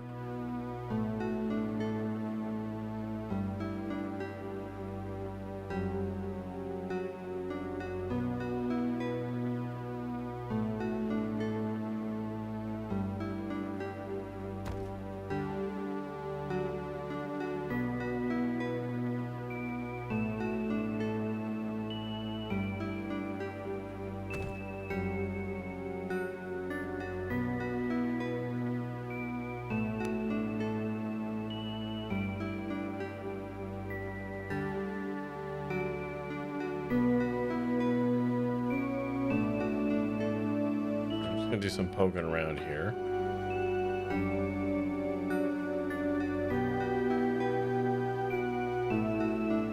Oh, found another shrine.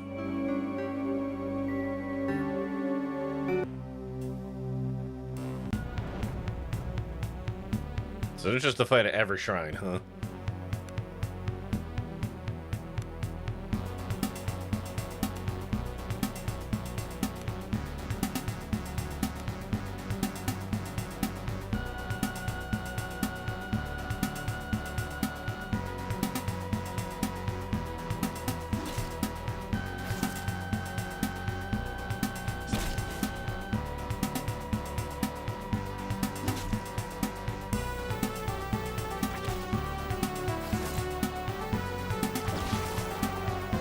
Ooh, that's a new guy. A fell serpent. That doesn't seem ideal.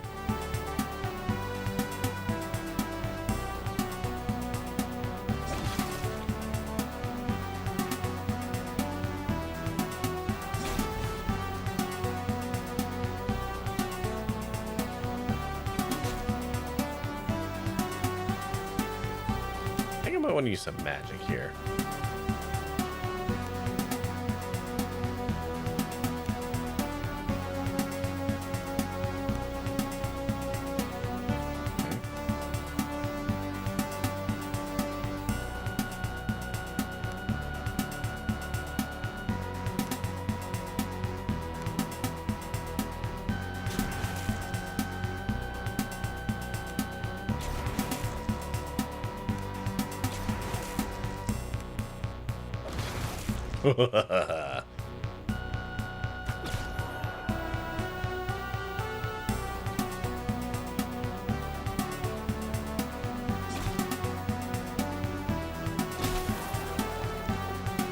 Water poison, huh?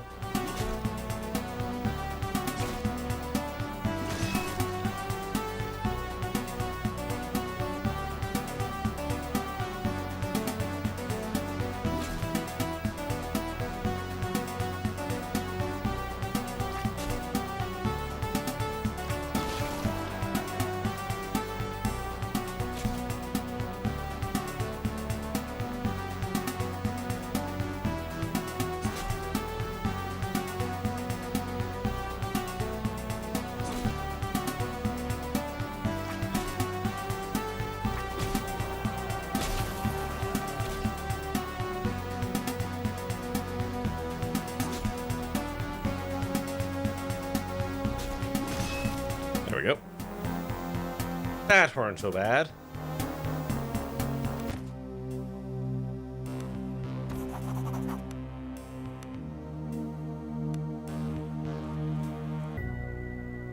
Okay, so we found 3. That's cool.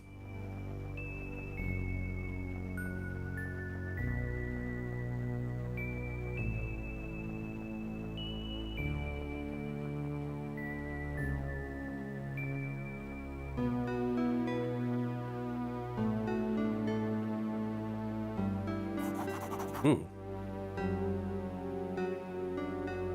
Oh, that's... Oh my god, that's Gradla. Oh, Jesus, there was a whole island in between. Land ho, sounds the cry from the crow's nest.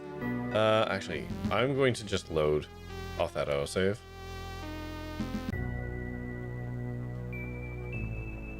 Because there was like a whole ass island here that we just skimmed over.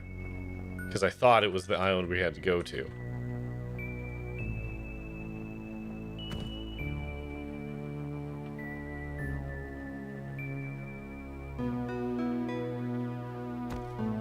Watching you keep going and going, wondering if I stop. I was just trying to here's the thing, I thought this was the northern island. And I was just like, oh, I'm not gonna land on it yet. I want to poke around. But like, nope, there's a whole in-between island.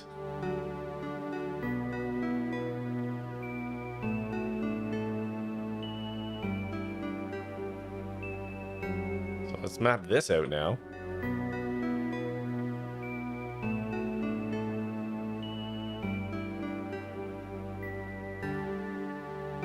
Okay, so this has a town, and I think that might be that Tower of Ash.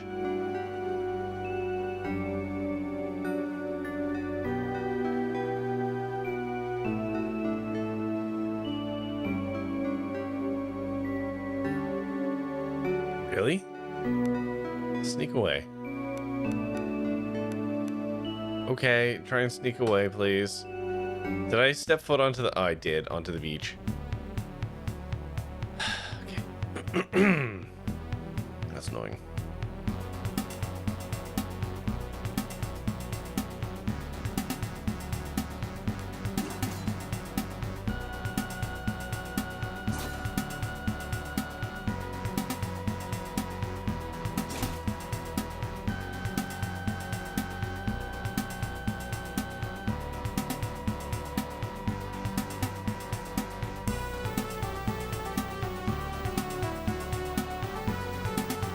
Can you hold for a second?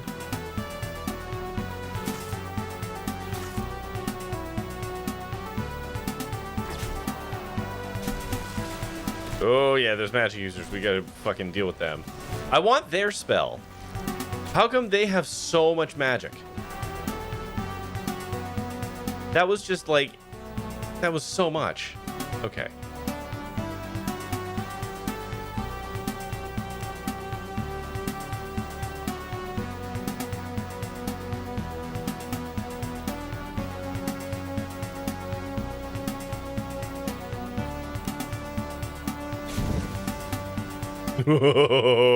But I have Cascade, you motherfuckers.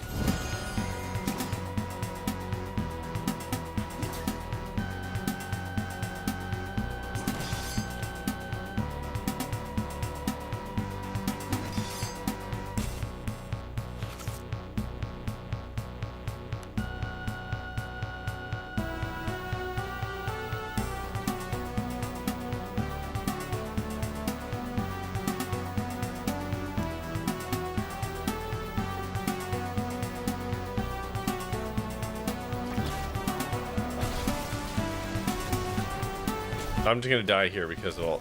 This is so much electricity.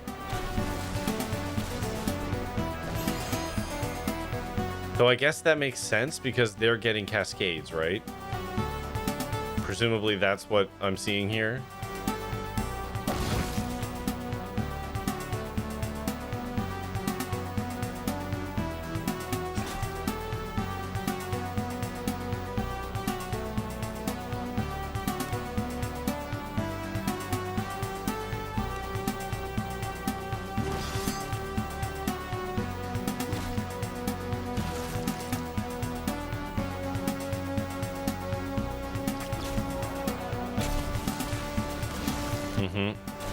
That is what I'm seeing.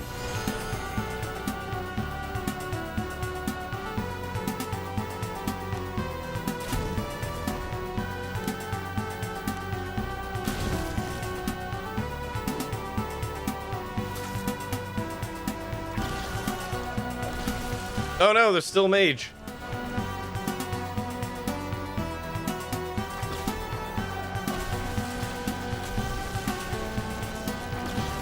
Oh boy.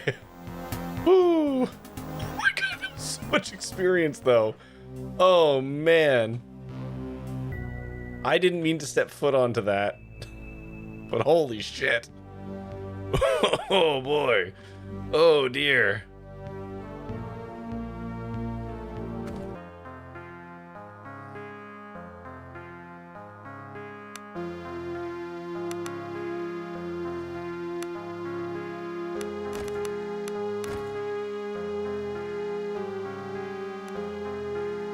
Nobody's gonna do shit here.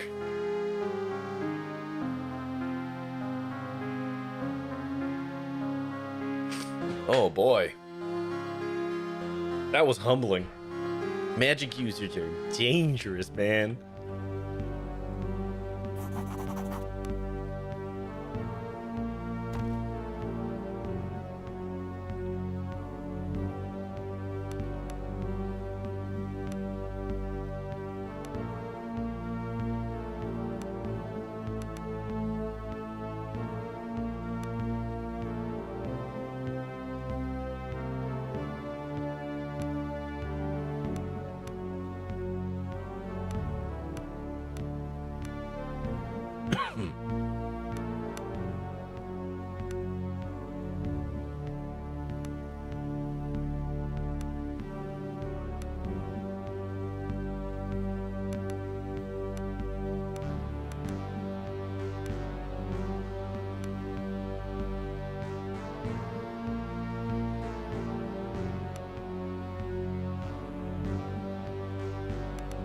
Okay, we're working our way towards lightning strike, because fuck me, that spell hurts like an ass.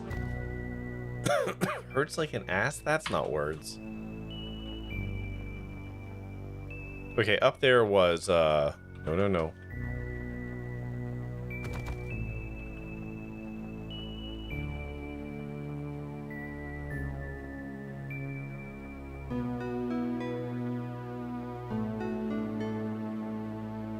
So is there anything on this island? Doesn't look like it.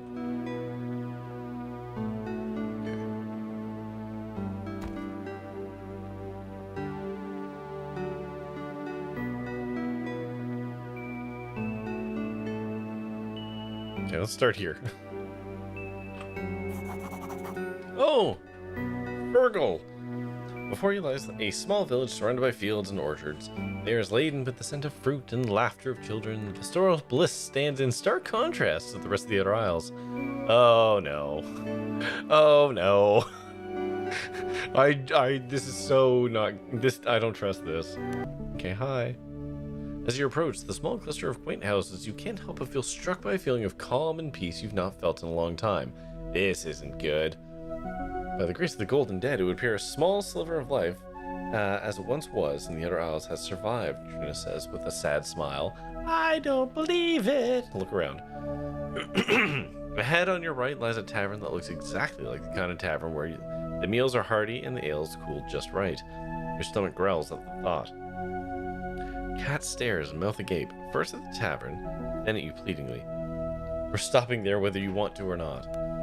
Looking around, you notice Roland has fallen behind the group and now stands, seemingly transfixed, a few steps behind you. What's up, bud? He blinks a few times, with watery eyes, an expression that's hard to place. Families, children. What, feeling homesick? He looks down for a moment, and you could have sworn he looked ashamed. Let's just get some bloody ale. His voice breaks in a way that is uncharacteristic for the how do you say this word out loud? Laconic? Laconic? Brute.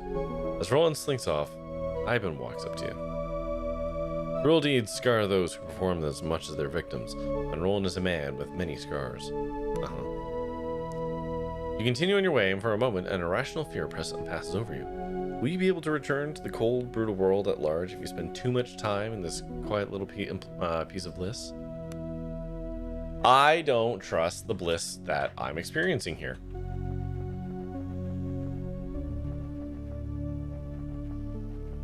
Just straight up, don't trust it.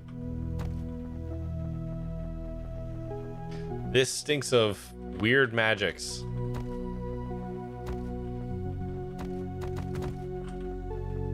That said, I will pick up all the tomatoes. Or whatever these are.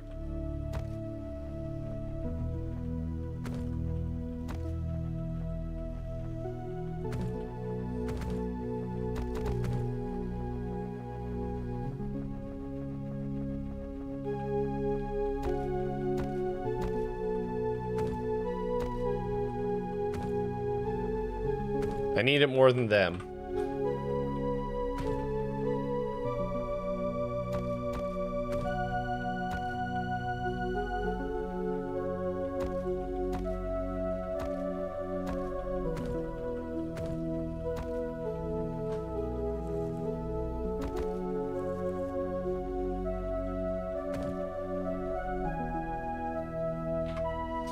Hi. A young woman dressed in the manner of a wandering minstrel stands alone looking out across the small lake. She hums softly to herself, stopping and staring as if trying to think of the words for a song. Okay.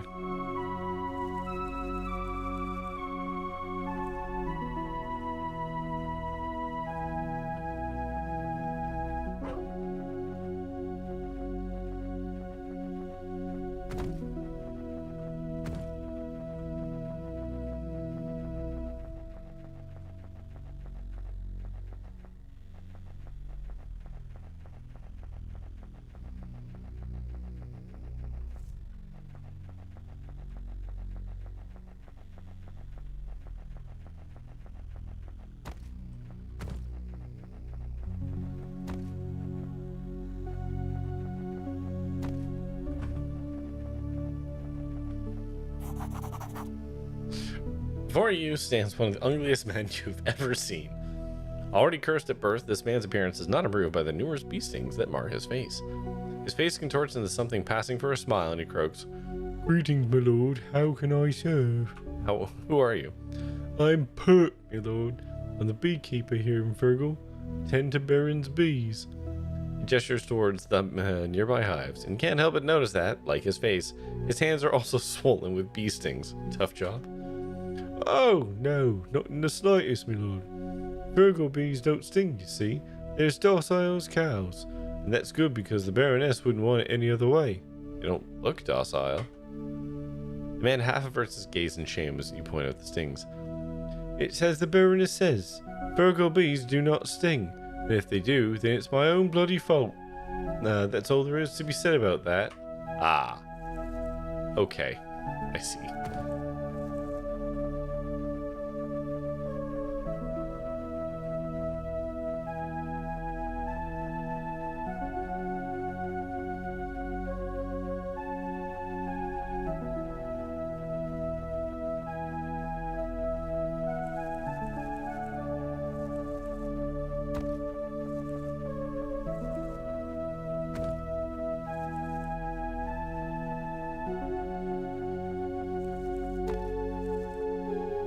That's obviously the Baroness's residence.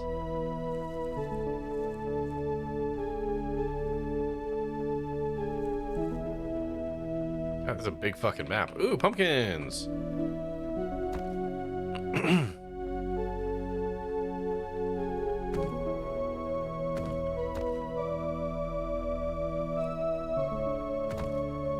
Oh my god, so many onions and potatoes and carrots. I will have infinite vegetable soup. It's fiber maxing.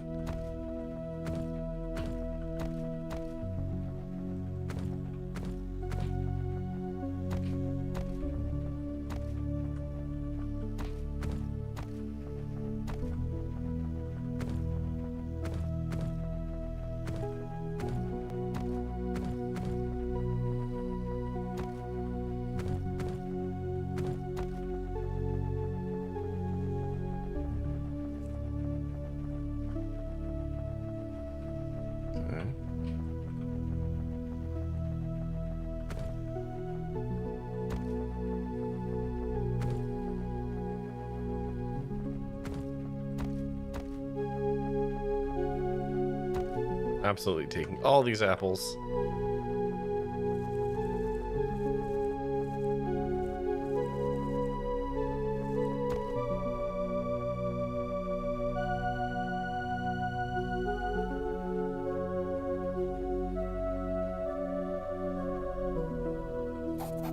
Pot-bellied man hums to himself as he pours a clear golden liquid from glass to glass, swirling it around, then tasting it.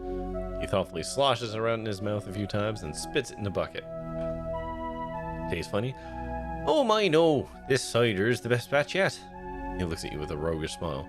"Only problem is my wife gets a bit on the sour side if I come home red-cheeked after tasting the wares all day." The man chuckles and offers his hand. "I'm Ari. I run the local brewery. I'd wager you'll find no finer cider in all the Northern Empire, and certainly not in the Outer Isles. Here, have a try." "Sure, man, thanks." The beverage is cool, sweet, and sparkly. Truly, some of the best cider you've ever had. "Good, yes?" And Ari nods in eager anticipation of his drink. Let me. Cat greedily grabs the cup from you, drinks deeply, and then belches in a way that is decidedly unladylike. Magi's ball. Is there any more? Her eyes are wide with excitement. "It is indeed excellent. Do you mind if I ask some questions?" Can I buy your cider?" "Of course! My lad sells it by the bottle in the front of the general store. Oh, and Bernard might even have a few bottles left over at the end." "Okay. What's your secret?" "Well, I remember one of them Imperial surveyors called it microclimate. At least that's what I think he said. Means that the area around Fergal is real mild and soft on the fruit trees compared to the rest of the Outer Isles." "Go on." "And then, since we're so far north and everything takes a long time to grow and ripen, that's what caused these fruits to be so sweet." Gives you an impish smile. "No, there's that, and then there's the family secrets, of course. My family's been doing this for a long time." "Okay. Alright, ads are coming in. So that means it's time for you to go get yourself a drink, a snack, go to the washroom, scream to a pillow, stare into the middle distance, contemplate the nature of cider. And we'll be back in 3-ish minutes. Oh, I found the king. Ooh. He dropped a pet. Oh, I don't want to hurt the pet. Whoa! Oh, the pet breathes fire. Pet's gotta die. Man, I really changed my tune in a hot second there, didn't I? Yeah. You certainly did. I like how there's a guy on a fucking horse directly below me. Can I have the horse? Alright, I've killed the king. He dropped a med kit. Alright, well... But I killed the king. Am I not the king now? Fuck! I am confident that's how that works. The king is dead. Long live the king. Okay. Whoop! IB's ready for them battle. Likes this? Likes that? Is this right, Driftwood? Think she's okay? Strike with venoms. You bees crowding me.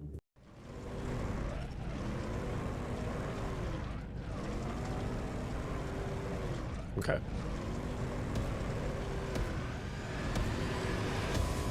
Nope. What the fuck? Okay, hey, guess what? There's a jump button. Whee!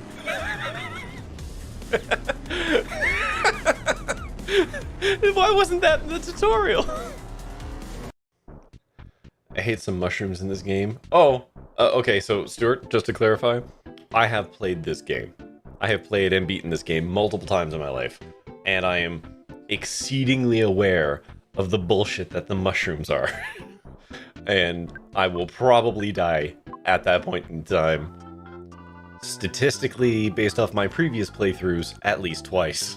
So, don't you worry, my man. Yeah, okay, I'll take one. These fucking mushrooms. Sprinkled some spores. Nest began to feel strange. Fucking first move. Alright, well, let's get dizzy, I guess. There was a butterfly there. Oh, you ran away. Shit. Uh-oh. Uh-oh. Oh, these ants are angry. Well, you know what?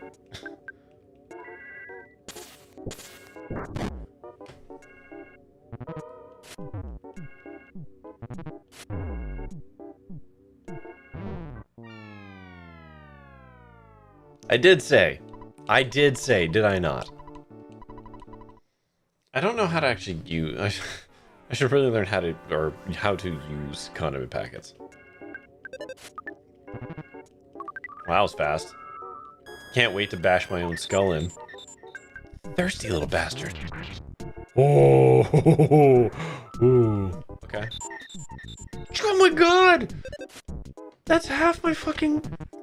You've consumed half of my pee-pee. No! Stupid, I forgot about that.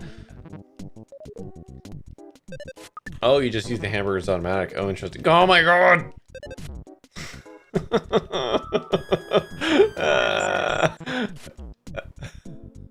Oh my god, my guts.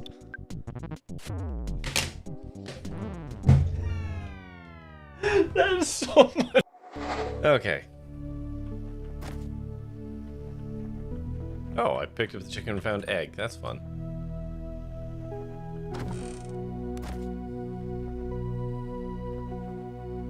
Are you going to Carnival? I don't fucking know, kid.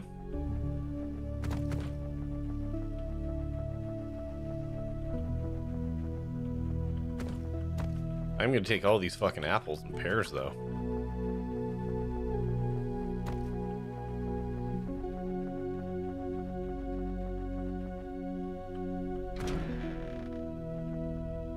Hello there. What do you sell?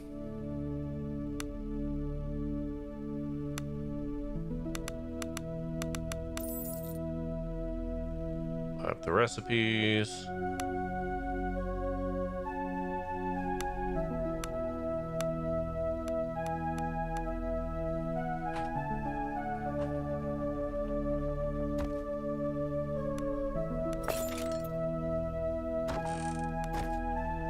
Thank you. Don't mind me.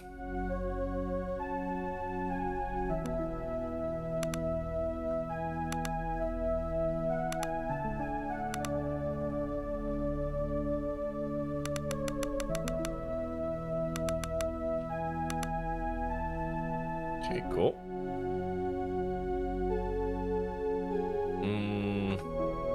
Oh, you have a ring. What's this do? Awareness. A smiling young lad with a shocky yellow hair calls out to you. Greetings, traveler. Can I interest you in some Fergal cider? Questions? What's going on in Fergal, my man? Well, the Carnival, of course. I can't wait. Say it's gonna be one for the ages. Go on. Aye, the Baron and Baroness are arranging it. It'll have food and drink and even a surprise, they say. Oh no. If they haven't already done so, you should go talk to the Baroness and offer to help. I'm sure she'll let you attend if you help. A party? What? You don't know anything about blood or any such? I'm just looking forward to... Okay. Yeah. Yeah, this has got shenanigans all over it, man.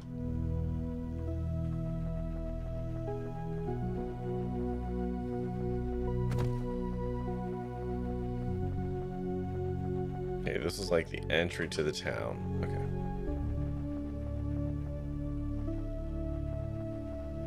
So that's the... I don't want to go into there yet. Ooh.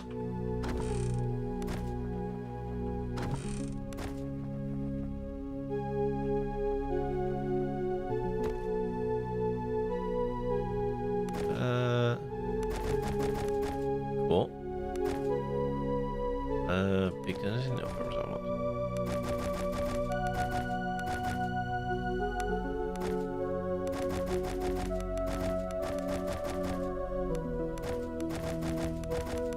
There we go.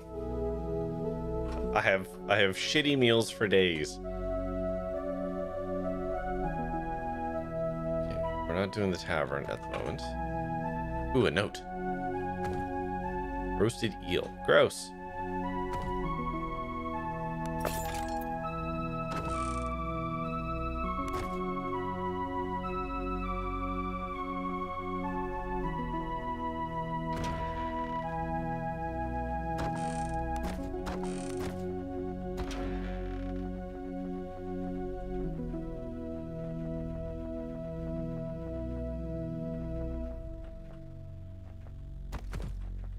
There's gonna be something with the cider.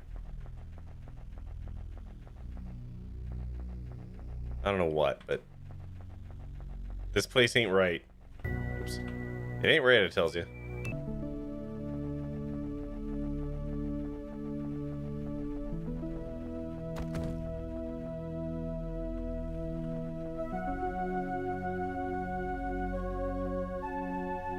Hello there.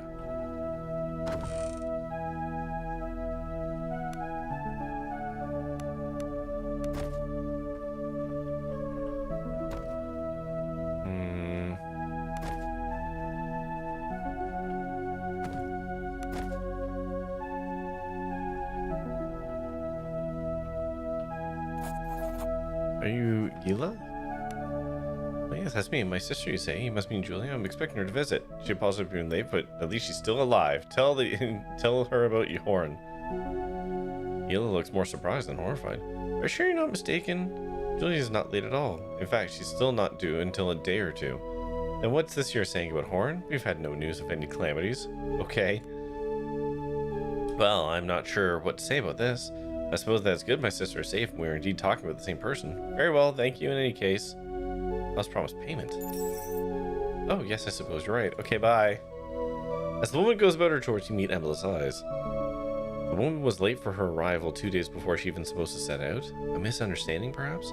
But I fear this is just another expression of madness. Yeah, no, there's some shit going on here, man.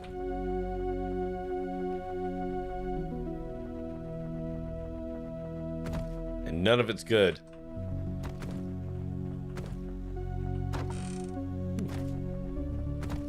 Fancy gloves.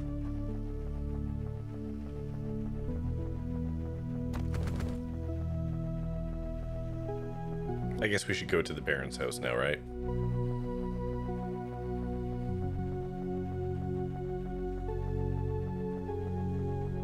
Now that I've effectively stripped mined this place for all it's worth.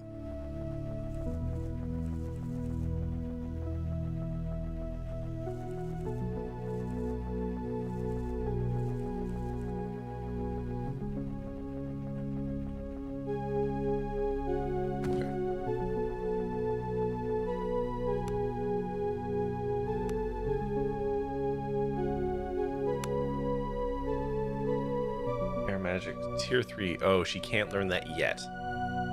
Okay, that's fine. +1 to dodge.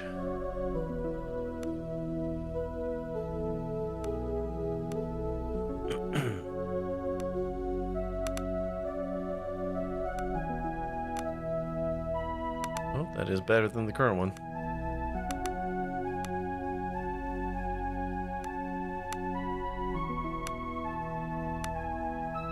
Okay, moving on. Saving.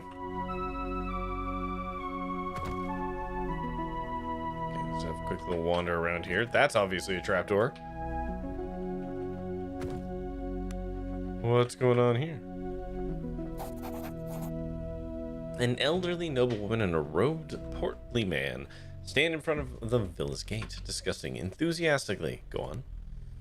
You shall flank the road with torches for the procession, and as they enter the grounds, my handmaiden shall place wreaths upon their heads, and they shall have their libations as soon as they enter. Not a throat shall be dry for the carnival. The man vigorously nods his head and takes notes. Yes, milady, splendid idea. Ahem. Well, well, Henry, what have we here? More revelers come to partake of the Greek carnival. Greetings, my adorable vagabonds. I bid thee welcome to the estates of the Baron of Fergal. I am his wife, the Baroness Griselda, and this sweet cake of a man is our major domo, Henry Flagstone. Henry offers several enthusiastic bows. Go on. Do you mean to say you're not here for Carnival? Oh, what delicious irony. The Baroness offers a snorting laugh that seems oddly out of place for a lady of her station. Go on. You see, my dear husband and I have taken it upon ourselves to arrange a magnificent feast. A carnival where one might eat and drink and say farewell to the sufferings of the flesh. Okay. There are even added surprise this year that is sure to elevate the spirits and enlighten the minds of all those who are fortunate enough to attend. Oh dear. The Outer Isles are thrown into chaos and you throw a party? Oh my. I dare say things are as they've always been, no? Are you sure this isn't just some grumblings of a few malcontents? You, my lady, are off your rockers is such a good line. It didn't seem like grumblings when Horn was raised. Well, things are indeed a bit on the busier side as of late. I adventure there's nothing people need more than a party to take their minds off the drab monotony of everyday life. Wouldn't you say? Sure, man. What's going on? Well, as it turns out, organizing the carnival is quite time-consuming. In fact, I'm a bit overwhelmed with the amount of preparation remaining. As the Baroness dramatically wafts herself with a fan, you can't help but notice that her majordomo rolls his eyes. But perhaps the fates have provided us, after all, Henry. What's going on? Oh, isn't it obvious? You seem like a most resolute ragamuffin, and I'm sure that if you were to lend a hand, the carnival would be underway in no time. And you would, of course, join us in the festivities. The food and the drink will be marvelous. Isn't it just marvelous idea, Henry? She excitedly claps her hands, and Henry agrees so strongly that his jowls flap. Embla? We have much work to do, and Grad beckons me, but perhaps a small bit of respite would do us good before we press on. Roland? So much death and dying. I'm tired. And if we've our adventure in the jaws of madness, I'd like to be able to get shit drunk at least once before we go. Alright. Cat lets out a small squeal of joy. I knew you couldn't turn down a chance for some fun. The dead knows we can all do with something to take our mind off all this bleakness. Even Roland, it seems, can't help but smile at the prospect of a night of some debauchery. Very well, the Baroness exclaims contentedly. With you to aid us, we shall be done in no time. Now, pay attention. Your task is simple. Our carnivals depend on the work of some of our beloved villagers. They may have clever hands, but they are a bit on the lazy side. Okay. Talk to Ari the brewer, Camilla the weaver, and Clara the cook. I don't think I met the weaver. Offer them your help so we might expedite their tasks. Give them my warmest greetings, okay? Oh, and do try not to mention anything about the surprise. I positively cannot wait to see their faces. Now, my lovely, be on your way. Fuck. This is gonna go bad. It's just gonna break bad.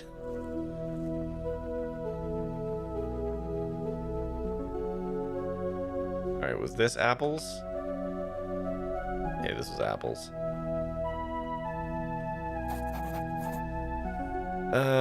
You need help, buddy? Oh, did you know? She ordered the beverages for the carnival for me. Well, the barrel load. Let me tell you, it'll be a night to remember. Good for business as well. She paid me out of the nose, okay. What's the holdup? Well, I don't really have a good excuse. Barrels are lined up and all's ready to go, but there's just been so much to do around the farm, I just sort of forgot. You ever wonder what's the use? Like, it's all just dust on the black winds in the end? Oh, Jesus. Anything I can do to help? Yes, I suppose there is, actually. The cloud of despair seems to lift, and at once the man's light-hearted demeanor returns. Tell you what, moles have been tearing up my orchard real bad. They gnaw at the roots and wreak havoc on the trees. They stood for 100 years, you know, and I'm losing a single one is a disaster. Okay. You offered to help, didn't you? If you could deal with the mole problem, I could devote my full attention to getting the cider delivered. My orchard's just north of here. I've counted at least 3 burrows, but they can be really hard to spot, so make sure you search properly. When you find them, dig those little bastards out and return. Okay. I don't need yet another shovel. I have plural shovels. Okay, whatever.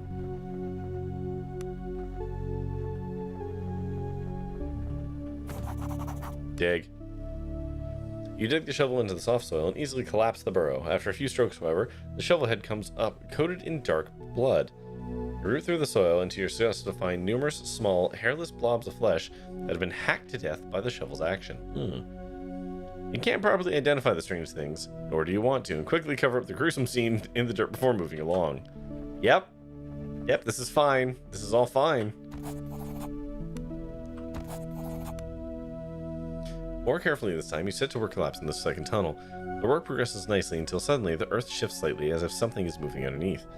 Whatever it is, it grabs onto the shovel blade and tugs violently at it.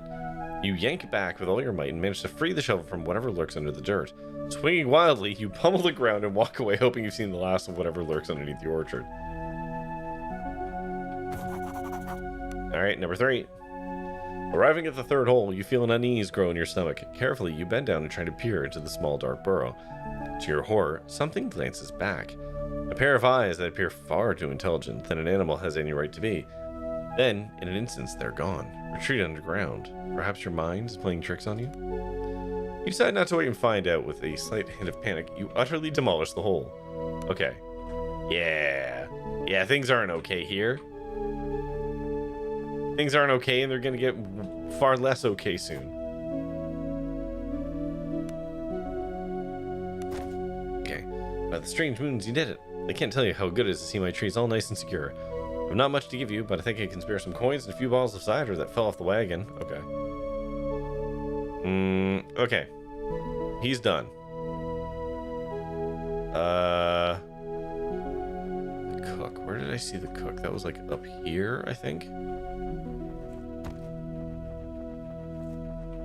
Too far.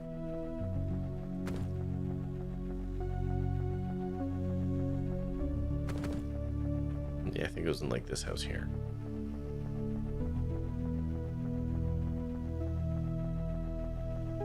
Maybe.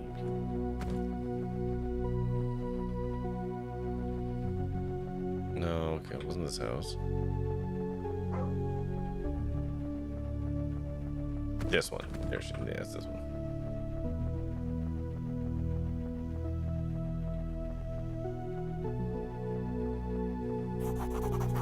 A woman bustles about the kitchen, stirring pots, adding spice, and tending fires. Greetings, milady. I beg your pardon, but I'm not really in any position to talk right now. What's really? Well, the carnival is nigh, right? That means plenty of extra work for me. The thing is, there's still the inn to take care of. Who's going to cook for the guests, you know? Carnival? Carnival is the time to feast and drink and dance. It's the Baron and Baroness's way of showing their love for us common folk. Okay. Is there anything else to ask? Can I... Ooh, recipes. Yeah, just... Oh, yeah, here we go. Hell yeah.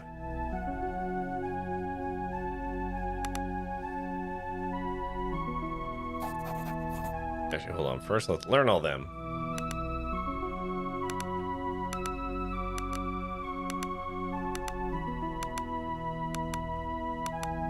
Oops.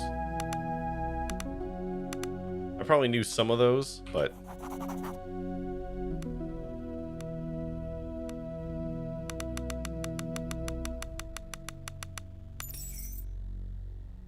There you go. You need help? Is that so? Well, come to think of it, there's actually something you can help me with. See, the parents asked me to prepare something special for the children of the feast. My famed honey cakes. The problem is, I'm still waiting on the honey. And where do I find the beehives? I know where they are. Fergal bees don't sting. I like how this is like, I'm doing silly little fetch quests, but the undertone to it is that there's something like deeply menacing just beneath the surface here.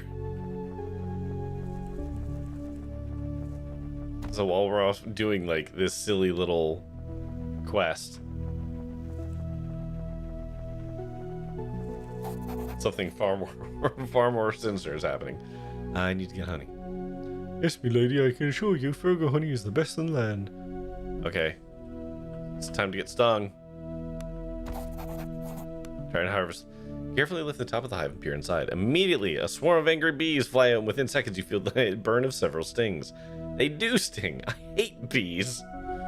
Ivan slaps his neck and brushes his face furiously. Okay, go for the honey. Suddenly something large shifts in the depths of the hive, and swarms of large soldier bees swarm out to attack. Each sting feels like a red-hot needle, and you can't help but panic. Go to the lake. You realize the best way of avoiding little fiends is to dive in. Okay. Alright, that sucked. You need to tell me I'm gonna avoid getting stung. Oh, no reason. I can do diplomacy. I got this. Do it for me, man. The man's lips tremble and his eyes water up. I suppose you're right. But you have to promise not to tell anyone I helped you. Okay. The man looks around nervously and hands you a small tin can with a handle and a spout. This is a bee smoker, see? You just mix kindling with some wet grass and light a fire. Not too hot, mind you. You just want a bit of smoke. Just open up the hive carefully and let the smoke settle inside. The bees will go all drowsy. But please, don't tell anyone to use the bee smoker. Fergal bees don't sting. Okay. Try to harvest it. Use the smoke. Smartly using the bee smoker, you fill the hives with calming fumes. Before you know it, the buzzing has subsided and you feel confident enough to reach the honeycombs. Bursting out from the pile of smoke-stricken bees comes a single gargantuan individual, a large, swollen body clad in vibrant yellow chitin, iridescent wings, and a face that looks unlike any insect you've ever seen before. This must be a queen. The creature lets out a tiny, albeit terrifying screech and snaps at your fingers. Ignore her and get the honey. Reaching deep in the hive, you pull out a gorgeous honeycomb, dripping with rich golden yellow honey. As the smoked effect begins to wear off, you find best to make off with your prize. I don't really want to harm the queen. This hive is dead and abandoned. Okay. Examine. You approach the hive and a slight buzzing rises from within. Even with your limited knowledge of bees, however, you get a strong impression that there's something wrong with the hive. Examine. Slowly lifting off the top of the lid, you're able to look inside. There's still plenty of bees left, however they seem slow and lethargic. Furthermore, there's no honey in sight. Examine the bees. Looking around more closely, you find several dead bees. Some clearly belong to the hive in question. A handful of others, however, look foreign, larger and with a vibrant yellow color. If you were to guess, you'd say that these bees have been fighting bees from another hive. Okay. Examine. Oh, maybe that other queen... Oh, hold on. Oh, I didn't kill the queen bee, so who knows what's gonna happen. She was an evil bad queen of monster bees.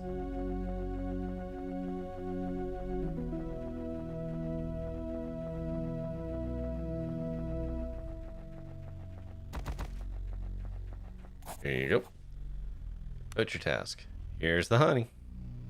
Marvelous, look at these honeycombs. Have you ever seen honey that's golden? The children will love this. Oh, the Baroness is going to be so pleased.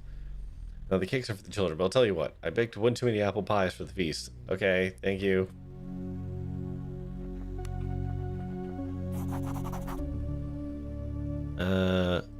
You're going to tell me... Cider... Other questions. I've heard about something called the Tower of Ash. I have indeed. It lies north of here on the other side of the bay. A strange old hermit lives there, they say. He keeps away from us, so we keep away from him. Okay. How are things in Fergal? No unrest? Okay. Okay, now I just need to find the Weaver. I don't know who... Oh! It's this one. Of course. Hi there. A young maiden stands looking at a pile of white canvas cloth. She sighs deeply and appears to be lost deep in thought. Something wrong? What? Oh, I didn't see you there. Sorry, if I seem a little rude, but I'd rather just be left alone. Okay. The Baroness told me if you, asked if you need help. Her eyes tear up. I'm so ashamed. The Baroness was so kind to think of me for making the backdrops for her surprise. I thought I could do it. I have the canvases and everything. All she asked was that I paint her a wondrous vista. But I can't bring myself to make the first stroke. Why not? Surprise? Surprise? Oh, I've said too much. The Baroness made me promise not to tell. Please, you need to ask her if you want to know more. Okay. What's wrong? I'm lost. My head, my heart. There's a girl, Cass, and I have feelings for her. It was from a distance, but I feel like there was something there. Me being me, I didn't have the nerve to talk to her. Instead, I left a note for her explaining my feelings. Nothing. Nothing at all. Oh, I'm such an oaf. I write like a pig. How could I ever think my stupid note could sway someone like Cass? She just has such a way with words. A bard she is, and me? I'm just stupid and plain. Uh-huh. What if I talk to her for you? You'd do that for me? I suppose it would let me know one way or another, but please, try to be subtle about it. Don't let her know I'm beside myself thinking about her. She draws in a deep breath, and her mood appears to lift ever so slightly. Cass is a free spirit, and she loves the water. I know exactly where she is.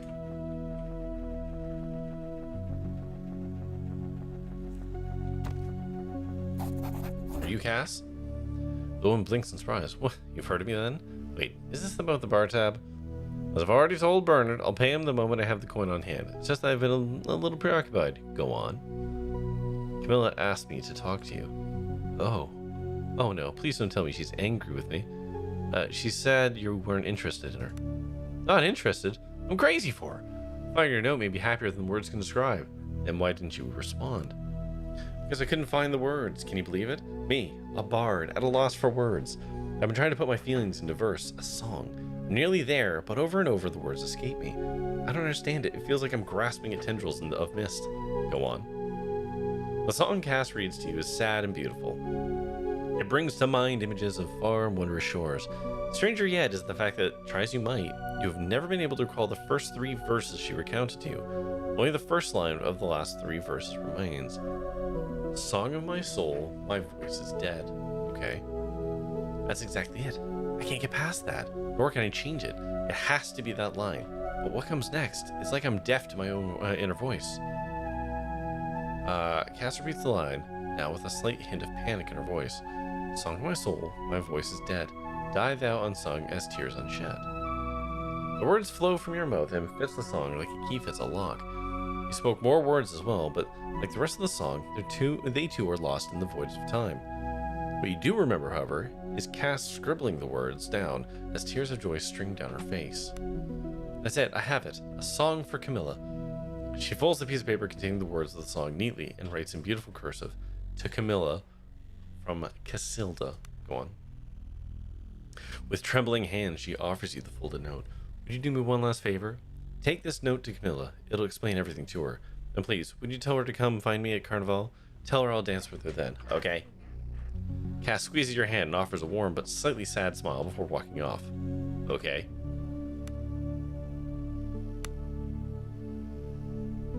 Can I read it?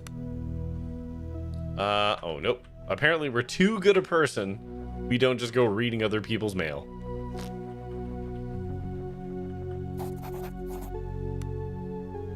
I talked to Cass. What did she say? She doesn't fancy me, right? I just know it. She asked me to give you this. She accepts the notes and slowly unfolds it. As she consumes the song, line by line, her eyes water and her hands tremble. By the end, she has a tear in her eye. She has to tear her eyes away from it. Such words. I've never read such words. Was there more? Did she say anything? She told me she wanted to dance with you at Carnival. Camilla covers her mouth, smiling through tears of joy. She then blinks a few times as if remembering something. The backdrops for the Baroness. I see it so clearly now. Cass's song. Oh, this will be amazing.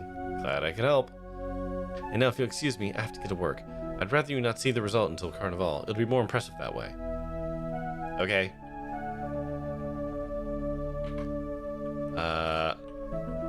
God. This is all gonna break bad. I'm so interested to see exactly how.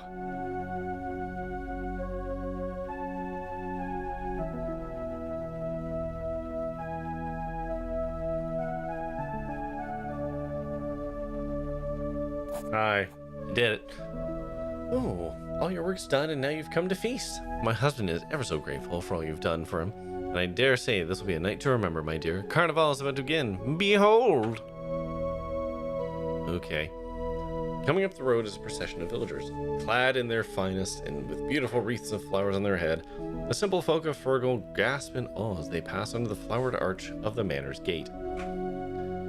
Tastes like no other, sights like no other, flesh like no other. I really don't like that you guys keep using that word. What wonder shall we show you tonight? The Baroness has moved much closer and you feel her breath on your ear. Then, raising her voice again, she exclaims in an official tone, I declare the carnival has begun. Eat, drink, and revel. I shall retire momentarily and make my final preparations as a lady must. Uh-huh. The Baroness and her handmaidens retire into the manor. You are left, head spinning, as the sense of fine food and sound of merriment begin to fill the air. The pain and toil of the last few weeks begin to fade. All that's left is Carnival. Oh, man. Okay, start that. What I get a tier...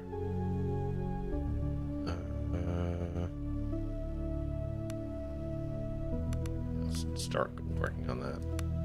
Okay, I get 2 new spells. Clear senses, fortify awareness. Staring light, heal mind, holy lance, stunning touch, touch of confusion. I do like holy lance, that sounds cool. What's this do? Deals a little damage, adds stunned. Okay.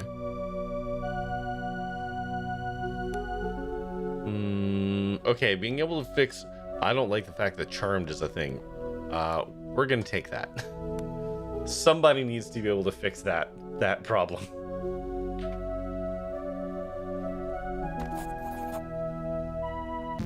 I wish I hadn't done that. I don't want to eat stuff here. I don't want to interact with stuff. Because I'm almost certain it's all tainted and horrible. The music is filling the air is raw and primal. Its beat is the pulse of something vast waiting to be born. The piper at the gates of dawn. It drives you, carries you. A hell builds inside. You give into it. Dance like nobody's watching. You sway and leap and whirl to the mesmerizing beat. For a moment you are one with something, with everything or nothing. There really isn't a difference. The stars wheel overhead, and by the time the trance ends, it takes a moment for you to remember where or even when you are. Go on. Do I have to do all the things? I have to do the things. Okay. The table overflows with treats from Clara's kitchen. Your mouth waters as you stand momentarily paralyzed by the abundance of choice. The urge to partake is almost primal. You see it, a sublime piece of stuffed pastry, lying there alone, a vibrant platonic ideal, almost beckoning you. Okay, eat it. Biting into the pastry, its perfect crust yields out the soft crumb flesh with a satisfying crunch, again with flesh use. The jam-filled interior bursts in your mouth, apples, sugar, cinnamon, a touch of lemon, ecstasy. This is the best stuffed pastry you've ever had. Oh boy. song and laughter echoing throughout the courtyard is a testament to the quality of Ari cider. You eagerly grab a mug and drink it alone. The rich flavor of the cider leaves you red-cheeked and lightheaded. You cannot help but laugh. Loud and uninhibited, you laugh because there is no evil in the world. Or perhaps because there is so much of it, and yet here you stand. Resplendently attired, and with her handmaidens in tow, the Baroness emerges from the manor. The music dies down. Beloved guests, the second act is upon us. My beloved husband asks that you take your places in front of the stage. The time has come for the evening's surprise. For all of our rosy-cheeked little crumplins, there's a special surprise. My lovely ladies and I have prepared a scavenger hunt. There will be whimsy and prizes and sweets. The children clap their pudgy hands at the face squeal with joy. Is there one among you with the courage to brave the manor and find the treasure within? Come one, come all. The children stream past the Baroness into the manor, while the adults begin to file towards the rows of benches placed in front of the stage. Oh no. Oh no, I don't like that the oh no. Hey, can I go in the house? I would really rather not with the children. Oh man. What a bummer. Okay, we'll sit. The simple folk of Virgo find their place in silence. A sense of reverence appears to have fallen over them. You scan the rows for an empty seat. I'm gonna sit with Embla. Embla sits in deep thought. It would appear all the night's revelries were not enough to lighten the burden she carries. As you sit down, she looks up at you and blinks as if waking from a dream. Spirmph. I'm sorry, I was lost in thought. Let's not speak of such things for now. Come, let's watch the play. Okay. For the first time, you notice the backdrops. Camille's hauntingly vibrant scene looks at once familiar, yet subtly alien.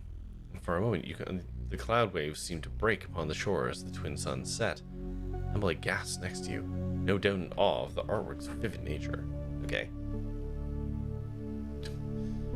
A man dressed in colorful garb of a traveling theater performer walks onto stage, and the crowd falls utterly silent.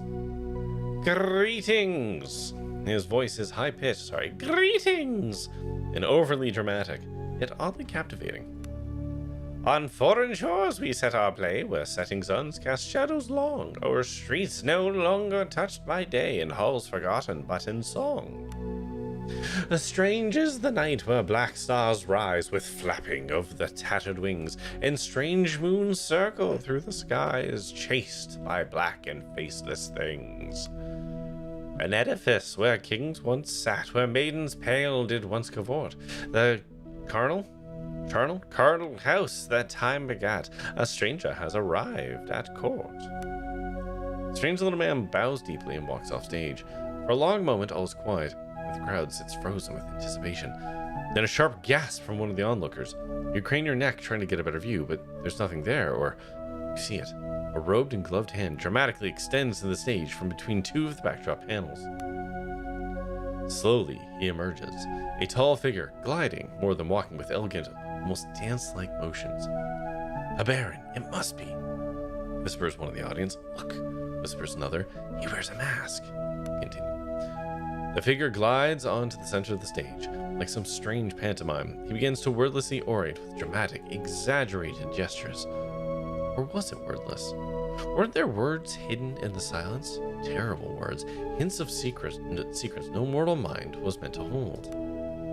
The unspoken words seep into your mind like poison. You wince. Please, someone pleads. The time has come for you to unmask. The words sound strange, like an echo older than time, doomed to repeat for all eternity. Ah, yes. Slowly, the Baron turns his masked face towards the speaker. The words that follow are the only words you could later recall. Oh dear.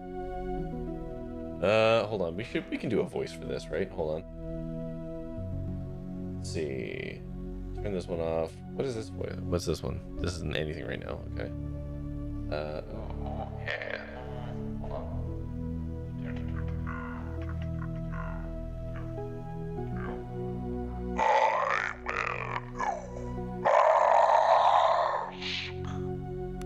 That was pretty good.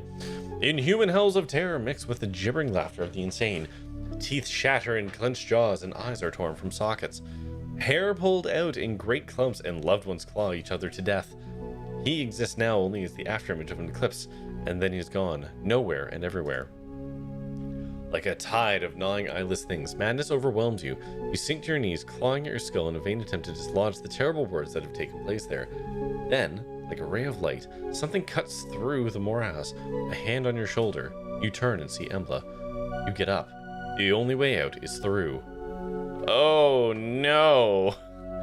If only I couldn't have seen this coming. If only there was some kind of hint as to what was about to transpire. Jesus. Okay.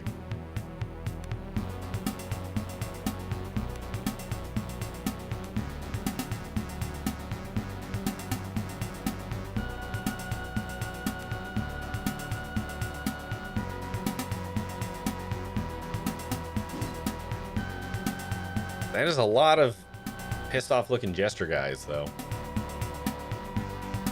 He's an agile beast.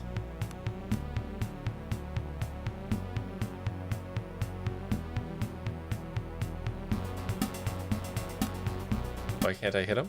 Hello?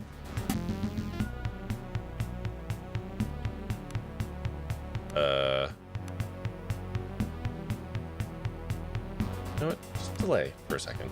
Something weird is happening. So many spells.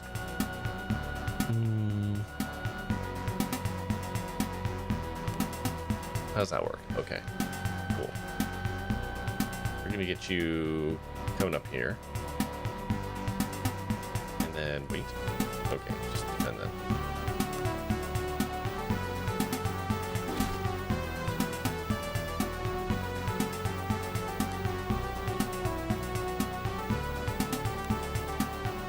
Oh.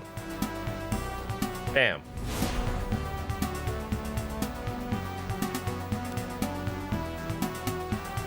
Magic missile. Magic missile. Continue magic missiling.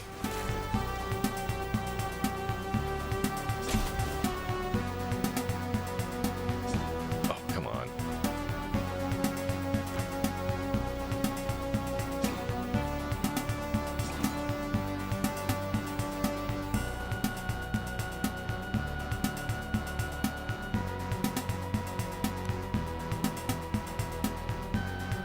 I just want to try it.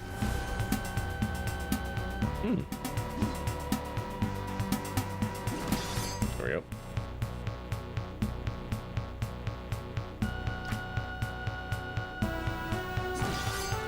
Jesus.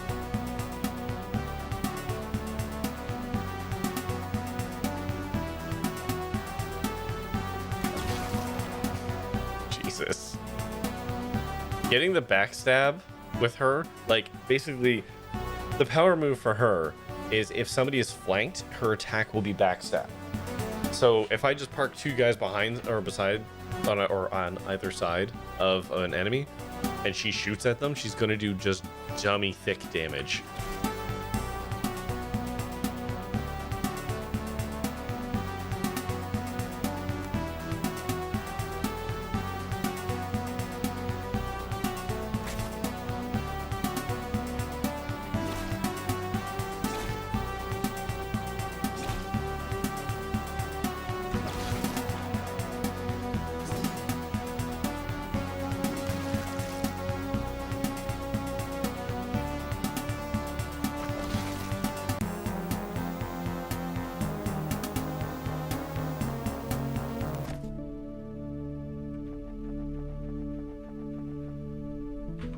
I mean, we have to go and try and find the children, right?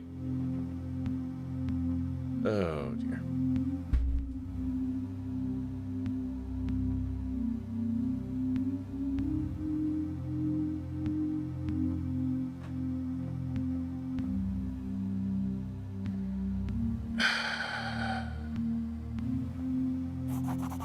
The scene before you is one of utter insanity. The Baroness presides over it with a look of exhausted contentment on her face. I'm so glad to see you here. The great work is nearly done. I couldn't have done it without you. It's only fitting you should be here at the finale. She produces a long dagger from her sleeve. No, thank you. Beyond hope and reason, you see the children are still alive, albeit paralyzed in some kind of trance. The Baroness begins laughing, but the sound morphs into a wailing cry of sorrow and fear. No, they are mine now. Why shouldn't I have one as well?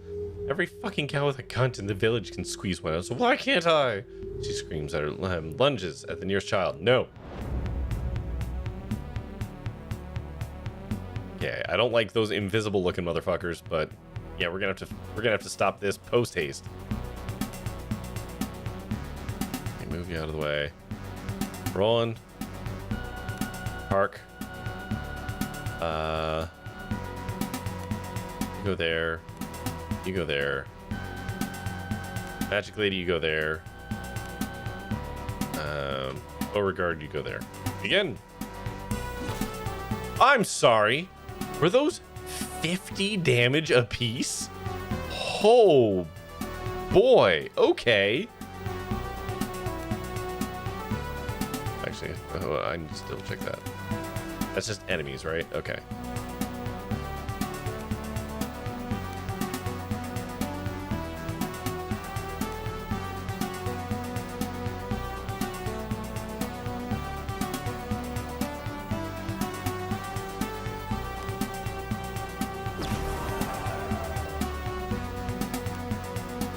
Okay, let's fucking patch some people up a little bit. Jesus.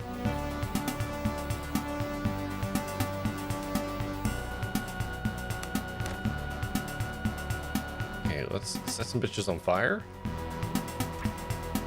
Or not.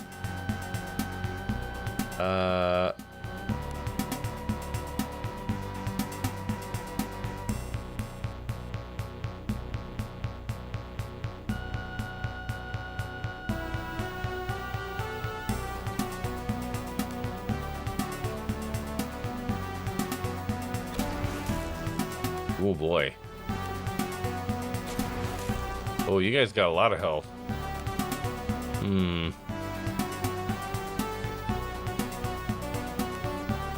That's anyone in line.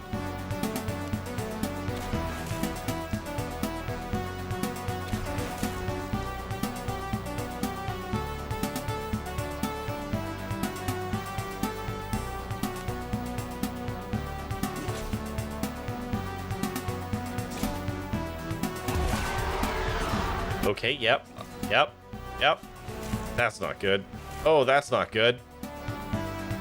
Didn't know we had a magic user there. Okay.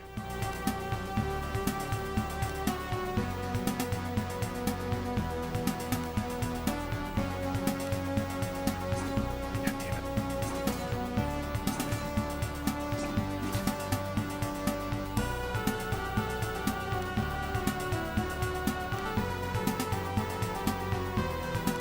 What? Oh my god. Okay, let's do that.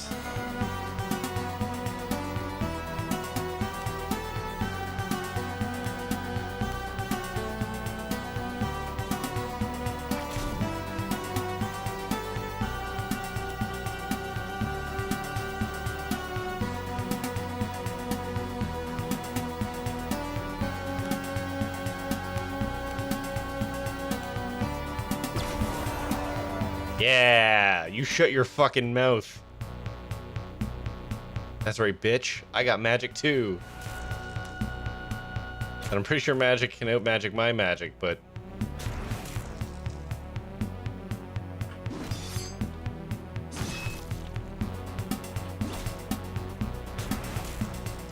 Wait, I muted your ass.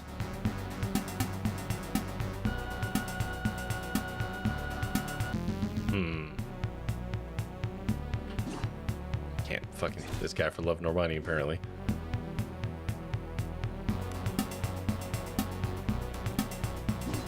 Oh my god.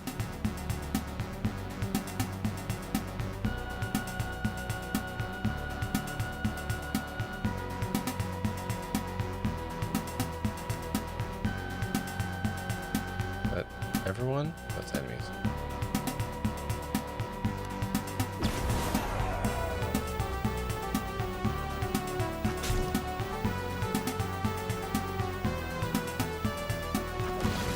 Ah, there we go.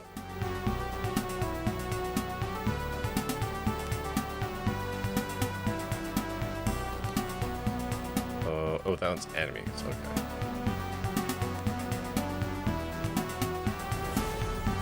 Okay, he is now stunned.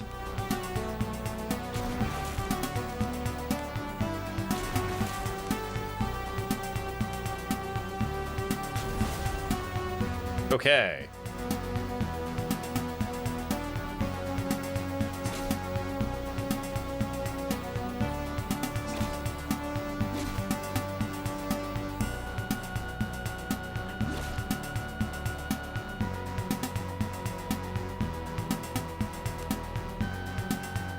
Oh, excuse me. There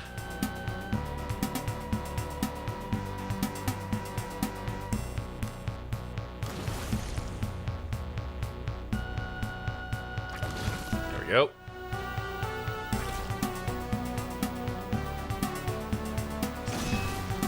Whew.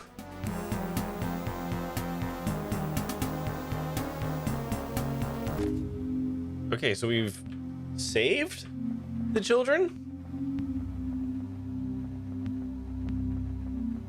Can't help but notice that it looks pretty uncool in here. Like it's looking, oh boy. Sitting in silent majesty upon the throne is the desiccated corpse of what must have been the Baron of Fergal. Tattered yellow robes hang loosely from the body, and around the head a thin crown of ivy has grown, a king out of time. Though similar, the figure cannot be the one that performed the horrid play. Even as you stand here, the memory of it has begun to fade.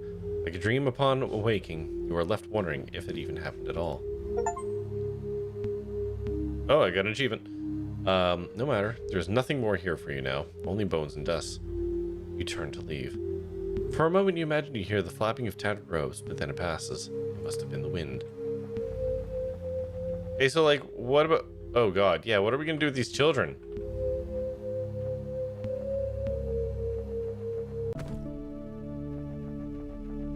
What do we do about the children? As you leave the grounds of the accursed manor, your head spins and nausea overcomes you. The things you've seen linger in your mind, like the afterimages of some alien sun burned into your eyes. Try as you might, you will neither be able to exercise the memories, nor ever make sense of them. Emma puts her hand on your shoulder. You alright, bud? Somewhere, Cat alternates between crying and retching. I don't think I'll be alright ever again. I suspect none of us ever will. The dragon spreads its poison unto all things it touches. There is nowhere safe, not even this tiny little village. Now, more than ever, I am certain that the only way forward is to the very heart of the darkness, to Gradla and the Black Priory. Okay. Again, what about the kids?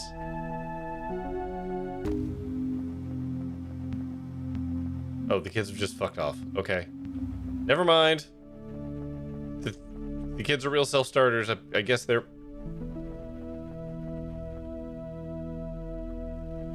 Oh, it wasn't the whole village. Oh, that's better.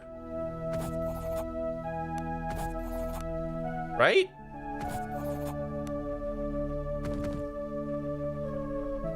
Like, not everyone died. This is a good thing.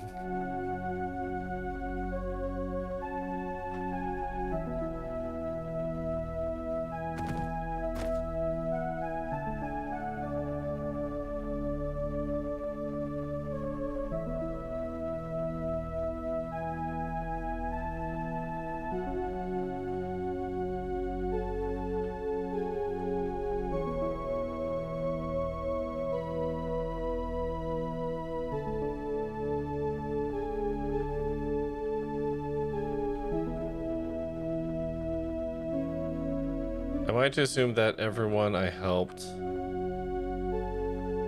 complete the jobs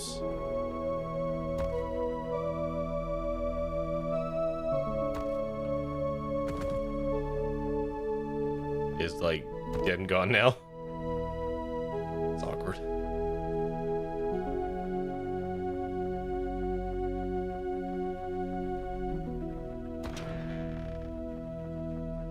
Oh, the cook's still here.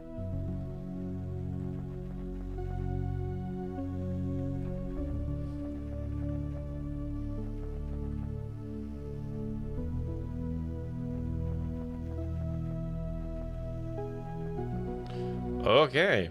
Well, that sure was fucking something, huh?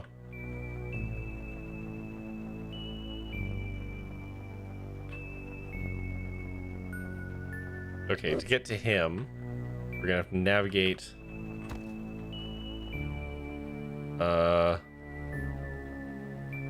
God. We're gonna have to land, like, over here.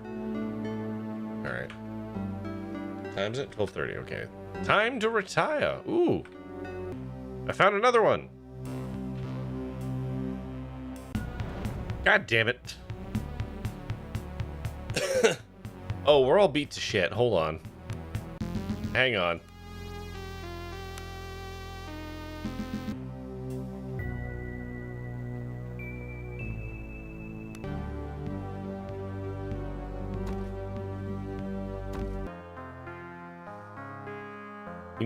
We need to chill.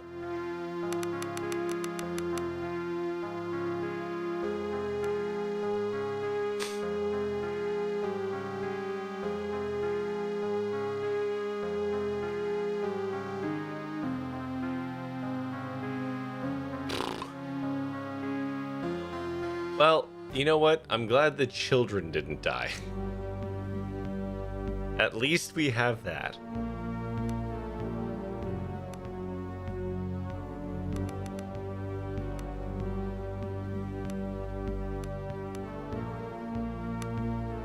Okay. Touching, using stunning touch.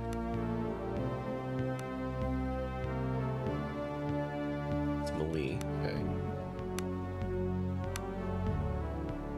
Okay. Holy Lance, Heal Mind.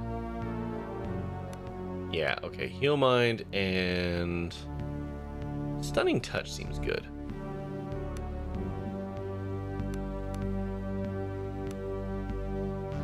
What was I doing with you, Mr. Ranger? Ranged accuracy. Yeah, let's just finish off his rangeriness. And Roland. Critical strike? Yeah, sure. Seems good.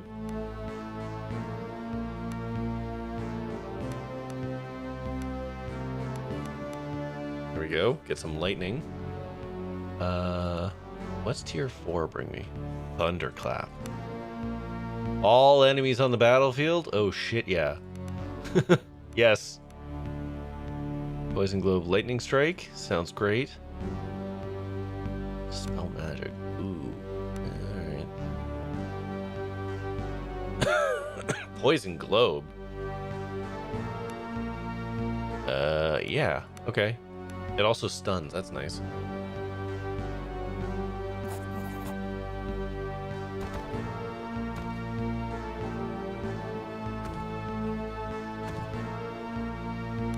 Oh, I can make rations? Huh. Well, that's neat.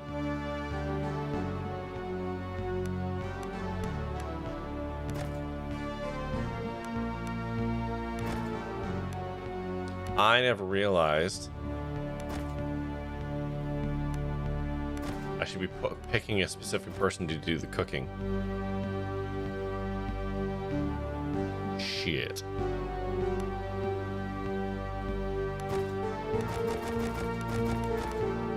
There we go.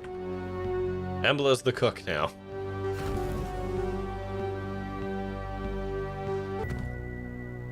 Okay. Alright, let's clear this out.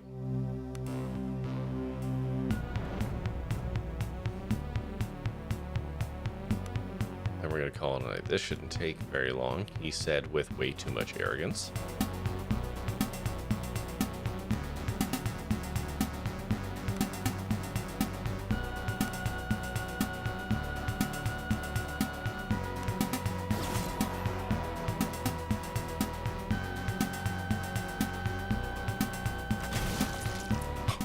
Jesus.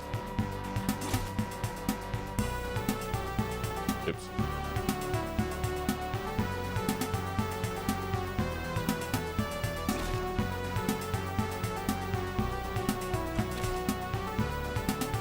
Oh, there's one up there.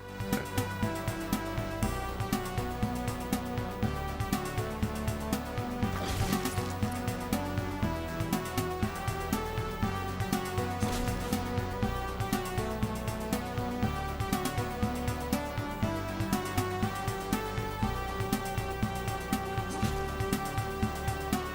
Oh, ads. Right. Shoot. All right, BRB. Xenon, if you're watching, this is why I have one hand be the flashlight, because I don't have any kind of headlamp. And planet exploration at night sucks. I feel like it is a solvable problem. Yeah, I just have to inject myself with yellow stim juice. Oh yeah. Forgot about those. We can literally pay that problem away now. Yeah, yellow stims. Exactly. What do we got? Ooh, a light 3 augment. Well, would you look at that? That sounds like a permanent yellow stem. Hey, please stop jumping at me. How do I install? There we go. Hey, look. I've solved my problem. The white noise. Okay, I see. There we go. Okay, I got this. Oops. Oh no, he ate me! Oh no, he ate me! Is that for? Oh, whoa, that's new. Oh, I hate this. Oh, I hate this. Woo. Okay, I can't hurt those. Oh, I hate this. I hate the pustules. There we go. Oh no. Ugh. Okay. I wasn't expecting to be reverse scrotumed like that. Didn't like that. Let's move closer to the... Okay, where's the thingamabobber? Whoa. Oh, something sucks. The missiles are being launched at me. Whoa. Oh, cool. This is all good. I'm dead. Fuck. Whoa, Jesus. Woo. I've taken cover. Hey, I'm on Silva. That's fun. What? Why am I on Silva? Okay, where's the ship? Well, this is unfortunate. Where the fuck is our ship? Do you not have a pointer? No, I think our ship got exploded. I don't think that's a thing that can happen. Yeah, you're saying that. So, good news, I found the thing that attacked us. Okay. And now it's dead. That's also good news. The ship is gone, and there's a lot of debris right where you were. I'm almost certain our ship got exploded there. I mean, if all the stuff is on the ground and there's no ship, that is a reasonable hypothesis. I'm dead. Fuck. Whoa, Jesus. Okay. Fuck. Okay. Alright, let's finish this off. Yeah, use arrows. Try and use arrows.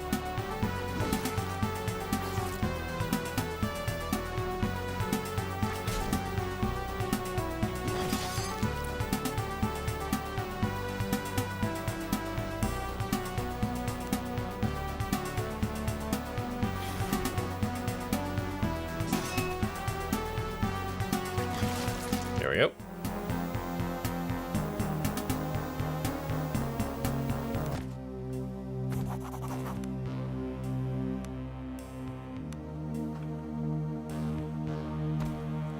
Okay, so we found the fourth one.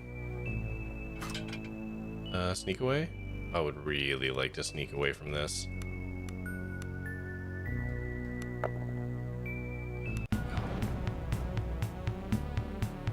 Actually, you know what? I'm just not going to.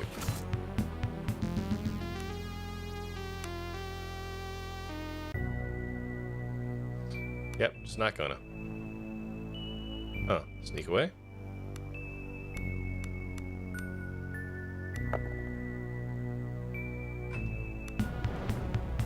Oh my god. Okay, so I feel like the combat is, like, predestined.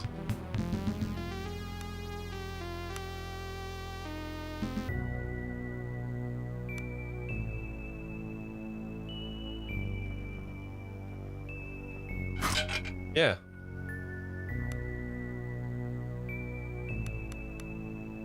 Can try and parlay. Yay! Alright. Alright, we get to the tower. Enter the tower. Save here. Rename.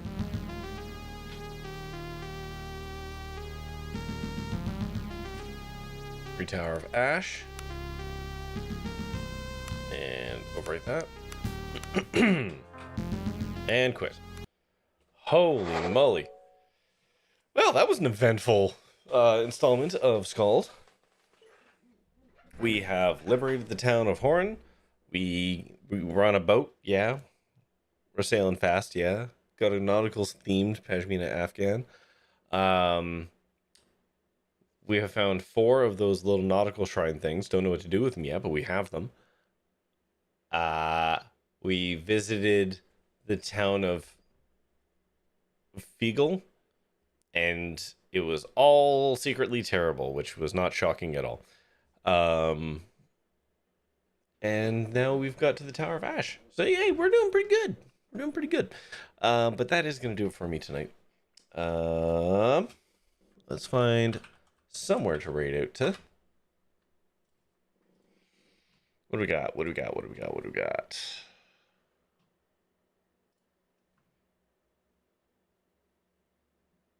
Ooh, Dr. Mick is just about to start. He's playing Beyond Two Souls. He's like in part 10, so I don't know how deep that is.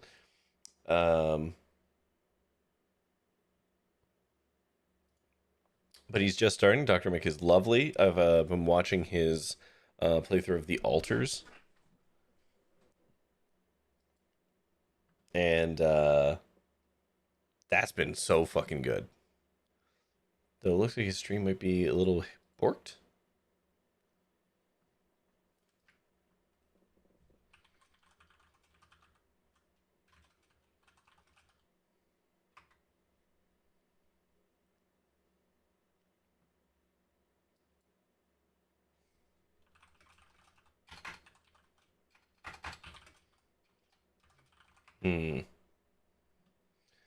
Okay.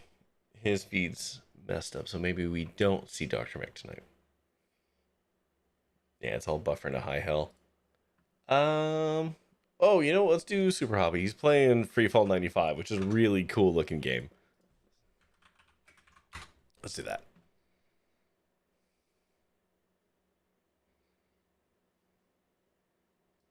I thought about applying for a key for that. Didn't. May regret it. Anyways, let's go say hi to Super Hobbit. I'll be back on Friday with more SKALD. And yeah, that's going to do it for me for now. So, as always, thank you, of course, for watching. And until next time, stay safe, have fun, be kind, and try your best out there. Stay fresh, cheese bags. Good night.